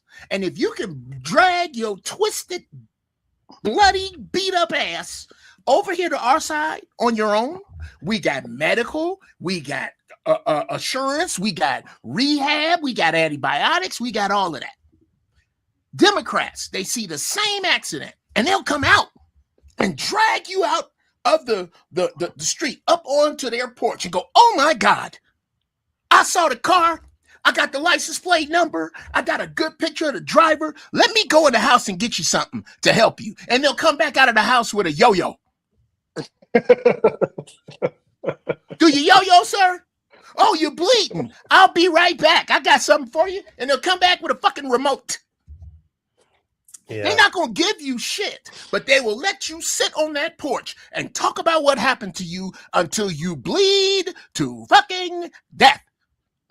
This is who they are. And they don't have, I'll say this, I'll land. Every time I hear Republican, conservative, Democrat, or liberal come out of somebody's black mouth, I wonder what in the hell, what in the fuck are you looking at? Yeah. So I'm addressing Jim Curl because I think one of the things that I hope you understand. Yes, no one is saying that the Democrats were not, or the Dixiecrats, correct, that were largely in the South. So no one's countering that. All we're saying is that the Democrats of the South sound exactly like the recurring Republicans of the South. And if you can't figure that out, I can't help you. If your brain cannot possibly see the same laws, the same rules that they're trying to put in place, that's on you. I'll use one other example for you because I know these things are hard, correct? But let's take Kamala Harris, who sucks, correct? She's dumb and she's a woman. We can all agree on that, correct, guys? That's and so that way we don't have to argue on that. We can just Yes, she has ovaries and bleed. Yeah, she thinks, parenthetically, she thinks that there's actually a cloud above our heads with information in it. However, there was a cohort of us, black men, correct, who said, I don't want to vote for Kamala because she put black men in prison because of marijuana. There was a whole cohort where Barack Obama had to come out and talk to these young black men. It was like, hey, guys, is that really the issue? They're like, yes, she did that. Mind you, the largest population of black men is in the South who have the highest rates of incarceration, in which Kamala Harris is not at all associated with. So you people are being incarcerated at a higher rate for a drug that's not even illegal in California where I live, correct? And yet you think that the reason for these high rates of incarceration in a state, now mind you, the Clinton bill was in 1990, the Clinton crime bill was at a federal level. And although it gave more funding to the states, the state laws are what actually caused those things. Now, federal incarcerations did go up, but it didn't go up over any particular nominal trend rate that had already been there. But when we're talking about strictly about incarceration, you can look at the states of incarceration and look mainly in the South and see that Black men in particular are being incarcerated largely on drugs by state, correct, policing and by the state AGs that have nothing to do with the incompetent Black woman who bleeds and have ovaries. So at some point, if we claim that Black men are smart, which I grant you we are, you cannot be showing up to a gunfight with that kind of knife, because really you aren't working with anything that is even remotely close to intelligent. And then I also talk about immigration. Immigration, by the way, is in the largest parts is in Texas and California. If you look at the South, which has the largest concentration of Black people, they got no problem with it. Yes. Mind you, immigrants are not even showing up in the southern states because by and large, they don't have crops to do anything with. Those crops are no longer needed to be picked, correct? In essence, you only see them in places like Florida, which, let's just agree, it's really just a Hispanic place, correct? Florida should have just always been for all the Hispanics. But the South has very little concentration of Hispanics, which means that Black Americans are not being tossed into jobs by a group of people that represent less than close around 10% of the population. That means that the Black population fundamentally overwhelms the Hispanic population in the southern states, which means that if you could make the claim that they were taking your jobs, you would still be left with the vast majority of jobs when you look at how those numbers work. But in places like California, where the Hispanic groupings are at a higher rate, African Americans still do well. You know why African Americans in California do well? Because we have jobs that actually pay money and our high rates of education. That means for African Americans in California, we make up 6% of the population, and we ensure that our kids graduated away from college at the same rate of our population. So in essence, keeping pace with your population rates, with your rates of graduation from college, and giving yourself an opportunity for jobs that pay well often keeps you from having to take low-end wage jobs that are often attacked by capitalists in order to pay not you the wage that you think you deserve because you don't have the educational attainment that doesn't allow for a lower educated person to steal that wage away from you because they can do it at a lower rate.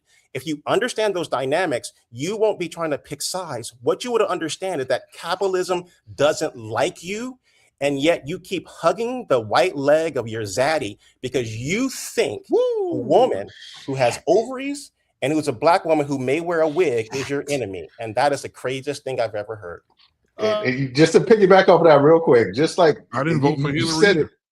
just like you said, it turns out when you have these conversations with some people, you find out their problem is not with immigration, it's with capitalism. Because it ain't the immigrants' fault. That I remember Chris Rock said it best. He was like, you know what is the minimum wage?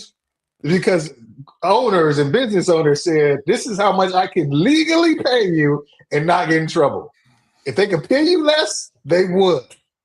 Because that's their issue. They are trying to make as much money possible, not to create more jobs, not to fund healthcare, not to do anything altruistic. It's they want another yacht. They want a bigger house. They Scrooge McDucking it. Yep. Seriously, they're keeping it for their family and the people that they give a shit about. So this immigrant who's making money who's picking cherries 14 hours for $6 an hour, that ain't on him. That's on the dude who all he wants to pay is $6 an hour. Can't be mad at the dude who's willing to accept shit. You got to be mad at the dude who's feeding the shit. Okay. Anybody else see us going back to kings and serfs? That's where we're going. Okay. Oh, let's looking out the window at Republicans over here and Democrats over there. And who voted for a president? We talk about voting for a president like the Electoral College does not even exist. We talk about voting for a president. Here, watch this. Watch this. I'm gonna say these words. Y'all gonna agree with them, and sometime between now and when you die, you're going to ignore them to talk about a president. The president is in the front seat of a roller coaster because he won a popularity contest to see who the power elite would take who the power elite think the unwashed masses will take their shit from best. That puts him in the front seat of a roller coaster. He don't have nothing to do with its design, what time it leaves, how many dips it has. He's riding in the front. Now, after nodding your heads, you will vote and think that you going behind a velvet curtain, you the unwashed, is who these people are gonna let choose. You really think that? These are the same people who thinks that the stripper really likes them. The same dudes. Dang.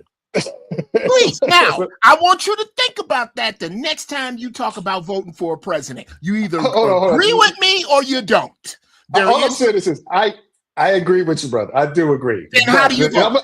And I'm going to use your stripper analogy, though. If I go to the strip club and the stripper thinks, okay, I can either delude myself and think the stripper's reluctant, or I can go there and hoping to see a titty.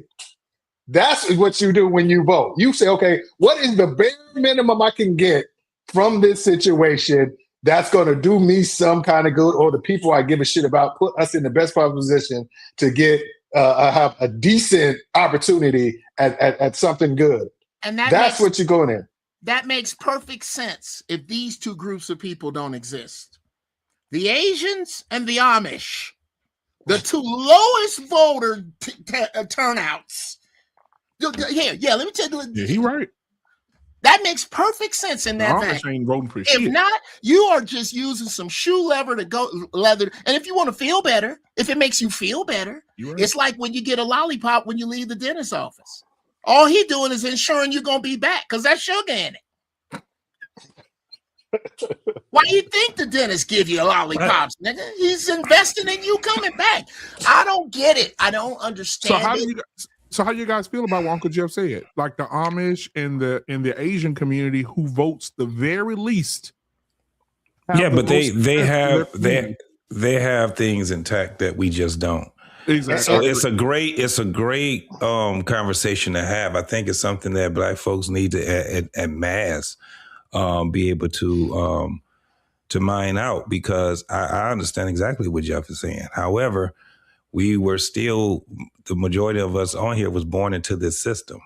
So it's kind of like this. If you don't participate into politics and you're telling your kids not to participate in politics, then you should not be actually having anything to do with anything that goes on with policies then.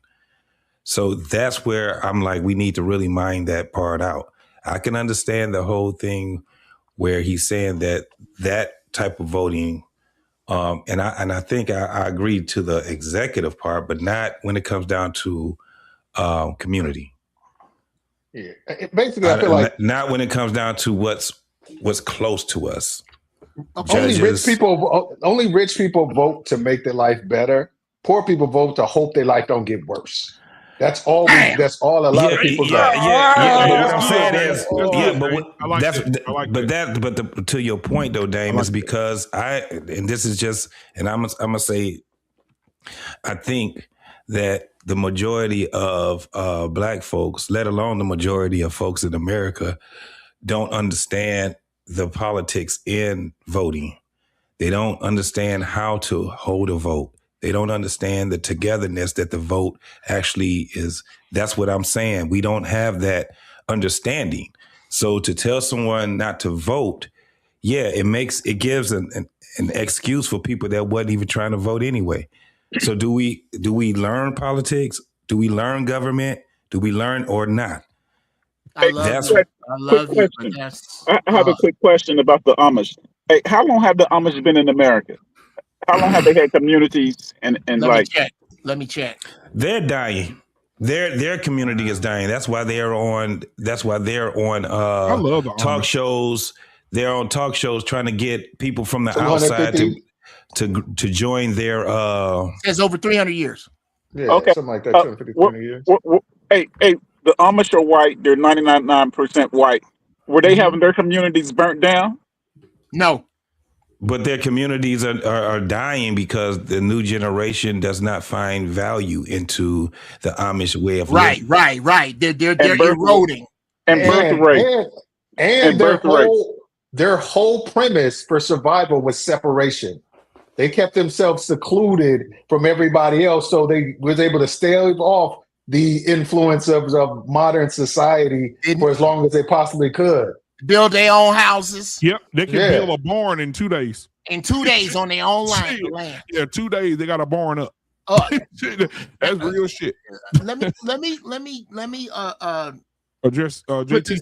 Oh yeah, go ahead, JT. I'm sorry. No. No. You can address it. You can supposed to address say it. something about what JT said, And right? keep in mind though, Jeff, it's my thought. I'm listening to what you're saying, and I'm like, yeah, I mean, great points, but I mean, Well, let me tell you, we will be in, and for the rest of y'all, well, I except Coach and BMU, y'all might not know this. Coach and BMU know this. Every now and then, it come to a head between me and JT. Like I said this, if I lived in Detroit, me and JT would hang out like horse thieves. For sure. But we go at it, and then you know what happens? About 3 to 6 months later, he go, you know what? That Jeff Brown makes some sense. It just take a while. But that's been my life. That's my whole life since 10. Since 10 years old, from everything from 3 minutes to 3 hours to 3 weeks to 3 months to 3 years, people finally get around to what the hell I was talking about. Yeah. Here is when my eyeballs really got open. Me and my wife kind of dabble a little bit in real estate. When she was taking the test, she said, I was here and I noticed, and she was talking to the sister that was giving the test. I noticed how many Asians are here. The sister said they're not here to pass the test. What they do is they get together and they decide, Fong Ying, you're going to study questions. You're going to take this test as many times as they'll let you until you memorize questions 1 through 20. Fong Chow, 21 to 40, and so on to the 200 questions on the test, right? They then get back together. And no matter what version of the test you give them, it doesn't. Because they've all got together and studied the 200 questions. They come back in, take and pass the test, and then go buy whole communities together. Now, if you could tell me who was voted for in what I just talked about, that's one formula. Here's how we use our formula. You got a business that's owned by Arabs in the middle of our neighborhood. Mm-hmm. And they talk shit to one old black lady, and she come out and let the leader of the gang know about it. You know what he does? He said 24, he said, as long as they open, it's going to be 2 of us out there. And we're going to let everybody know this your last time going in this store without receiving an ass whooping here or in front of your house. You can take it wherever you want, but we will stomp you the hell out if you ever go back in this store again. And that word gets around until this store goes out of business. We don't give a fiddler's fuck what we don't have. We are not going to get it from here. When they go out of business, we then go to whoever y'all voted for and say, look, we got 10 black people who fit the following description. Credit is tight. Money is tight. Business model is tight. If this business does not go to and not a black face, we smarter than that. If somebody black don't own this, nobody black will come here without the repercussions of the Bloods, the Crips, the GDs, the Vice Lords, whoever you are. That is our force. That's why I don't throw them away. They're just misdirected. Direct them into that. Direct them into guarding the gardens that Big Mama plant. And now people who ain't got something to eat can come here if they need to. But if you want fresh groceries and you don't live around here, you got to pay right here. And ain't nothing finna happen to her or what she doing. Because Grape Street got her. The Rolling 60s got her. The 20s got her. That is when we are using every piece of what we have. We're not. And I don't think voting has shit to do with that. That's mind state. That's the mind state of where we are. I say this in our land. I grew up in the 70s in Chicago. Black women, black professionals, and children did not have to run from the gangs. They was dealing with each other, and they had politics like this in Chicago, and that became unraveled systematically. And I don't see, and I need somebody to point out the folly in my logic. I just like that you said the Vice Lords, which is awesome, and the Rolling 60s and Rolling 20s. They're very niche. I agree. I agree with what you said, because I remember I grew up in the OC projects in San Francisco, and I remember me and my uncle was walking back in, and we saw this too. I remember saying Maurice Cheeks. He was like the big heavyweight in my in the projects. Was him and his dude up, had him by his neck. What you call it? He saw us walking. He said, "Hey, hold up! Let this dude and his kids walk by." Yeah, you know, he was just like, he showed respect. He was like, "This is a family. This ain't got nothing to do with this. Let them walk by, and I'm still gonna get to keep this whipping your ass. But you know, we're gonna let this dude walk by and show him man some respect." And that I agree with that, because the time most change happened in modern society when Black people are galvanized and together. When Black people galvanized, we've changed more in U.S. society than any other group of people when we are galvanized together. And all these people that come from other people, even other places, even Black people who are first generation, second generations, are getting the benefits from the struggles and the fights, those water hoses and dogs that got sicked on Black people. So, Dane, I have a question for you. Let me just finish the statement. The thing is, it's going to be very hard. There's too much distraction out there for Black people too. There's too many shiny objects and laser pointers out there for Black people to like do that again, to really galvanize and marshal that power to make any kind of significant change for Black people. So like I said before, so now all we got is trying to keep what little we got, maybe get a little bit more, but for the most part, just not make shit worse for ourselves. That's all we got right now. No. So I have a question for you, Dane, based off what you said, right? Because and maybe it's me, maybe I'm seeing out of my lazy eye, but do you think over the last 5 years that Black men, despite being told that we're the worst, despite obstacles being placed in our way that prevent us to succeed, and levels of success is different for everybody, on at least I'll say a 50% level, you know, take it there, right? Since in these spaces, what I've seen from men from coast to coast, you say you in California? I'm in Texas, but I'm from California. Okay, so we from Texas to California, Big Bear, Detroit, everywhere, right? I'm in Southern Indiana, right? Based off that, right, do you think there could ever be a time where the women of us, the big nose, big lip people, sort of align with us to at least get some of these laws changed that sort of allow us certain liberties in America? You think that you would ever be a time where because men are talking, and even though we, you know, may have our different ideologies, we're talking, and that's good. That's something men never had outside the barbershop before. You think the women would ever get into an alignment to where they say, well, the thing is, like a lot of these feminists went and co-opted a lot of the Black women from siding with Black men. That was our grandmamas, man. That was our grandmamas. I'm talking about it's been exacerbated to where now it's even worse now, to where it's still prevalent, where it's just like you got two struggles. You got to struggle as being a woman. You got to struggle of being a Black woman, you know, or being Black. So it's like a divided attention. Back like when our grandmas and mamas, because I'm 51, so it was my mama out there getting water hoses sprayed on her and stuff like that. You know, it was her focus was, what do we got to do to make the community better for us as a whole? It wasn't, well, what we got to do for these women we don't even know. What do we got to do all this, like, what is it for people with these other issues that didn't directly reflect the Black community? That was the thing. So I think it's going to be tough because we got to say, okay, do you see value in the Black community coming together, black men and women working together? And what is that value? And are you willing to not focus in on like the feminist aspect of it, what have you, to align with men, Black men? So I don't know how it is. I don't have that answer. I'm not wise enough. I haven't studied enough.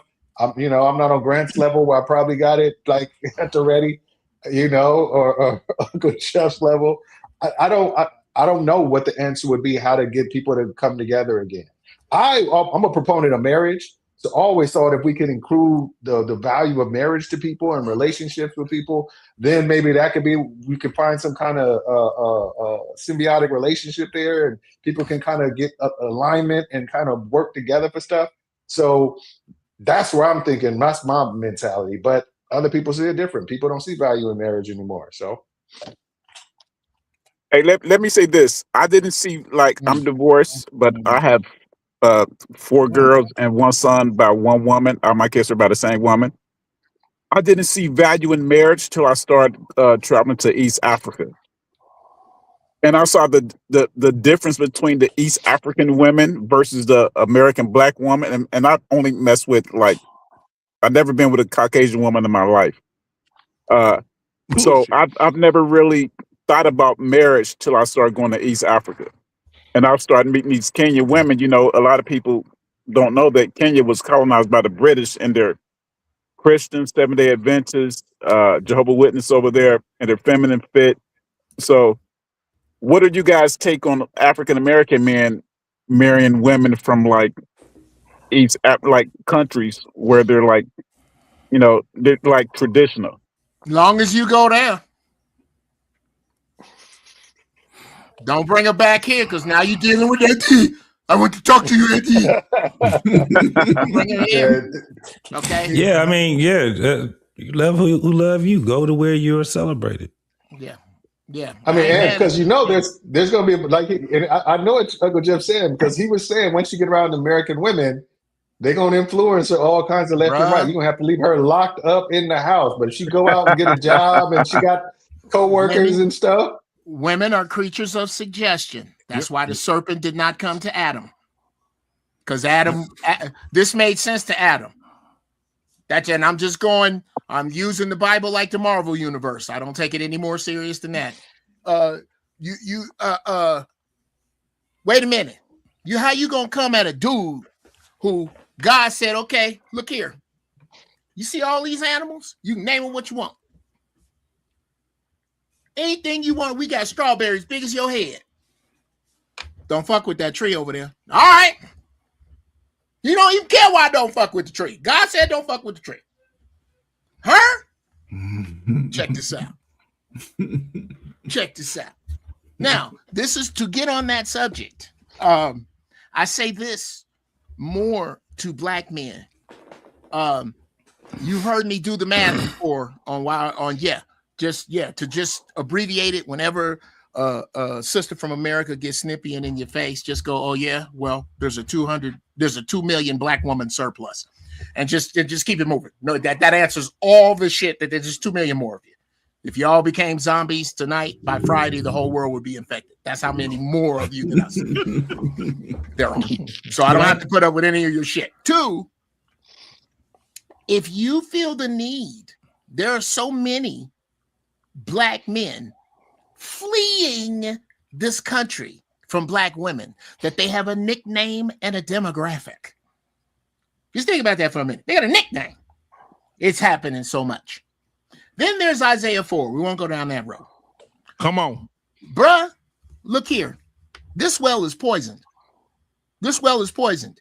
This is not to say that there are no good Black women in the Alpha Centauri quadrant. Yes, there are some here. But our selection process has too much complaining in it. It has way too much. All you hear about is what Black women ain't, as if there ain't any good Black women, when really you need to be firing them faster. You need to watch close. There are 3-letter agencies that use social media the same way you should. Whenever you hear some of this stank ass, don't mean nothing ass bullshit coming from one of these women, look at her social media. Which women co-sign what she has to say that live around you? Then look at her friends and cancel them in bunches. Bunches. How do you find a needle in a haystack with science? You either burn the haystack or you get an electromagnet. You don't pick through the goddamn haystack. That's dumb. Y'all don't want to use the electromagnet. And I don't get it. I don't understand. I don't understand all the complaining about sisters, all the good. I don't, because I know good sisters that can't find good men. And it's because the good men ain't looking. They stand around with their arms folded talking about what the bad sisters ain't doing. And I really think that's a big problem. And I'll land there. All right. Well, go ahead, JT. Then after this, we're going to end it. Okay. So I think that we just going to have to watch a lot of suffering. It's going to have to be a lot of people suffering. That's how human beings end up making something better than what it is. It's been like that since the beginning of time. So now what we have to do is that we have to have the next generations, once they start seeing enough suffering, they're going to have to fix it from there. What we're talking about right now, listen, we done been around and around and around. Marriage is good. Marriage is bad. Women are this. Men are that. No, we just got to see the suffering. The ones that's going to survive it is the ones that's actually going to go based off of the principles and based off of righteousness. And they'll be the ones that suffer. I mean, that they'll be the ones that be able to, prevail. But for the masses right now, it's going to have to be a lot of suffering. How about that? All right. Well, thank you, JT. Coach Ferg, dang, man, long time no see, man. Thank you for coming up, bro. Grant, thank you for being here. Black Democrat for life. Man, all you guys are welcome back here. We're here every Tuesday night talking about something. We'll be here tomorrow night. I won't be here tomorrow night. I have another show on this network tomorrow night with Tyrus. He'll be here doing his political show tomorrow. So if you guys want to come up, the link will be in the chat for him. It's Battle Tested True Podcast with Tyrus. It'll be tomorrow at 9 p.m. Central Standard Time. So you guys come and chill with him. Because last week, man, it was a conversation last week for sure.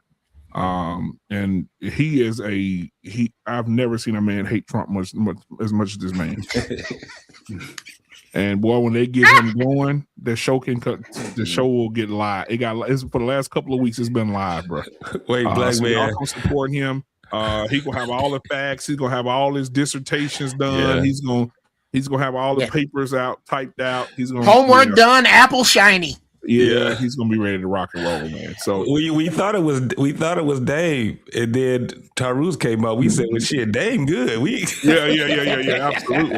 And I think Dame would be his equalizer. I think if Dame tomorrow, he could equalize him because they on the same page.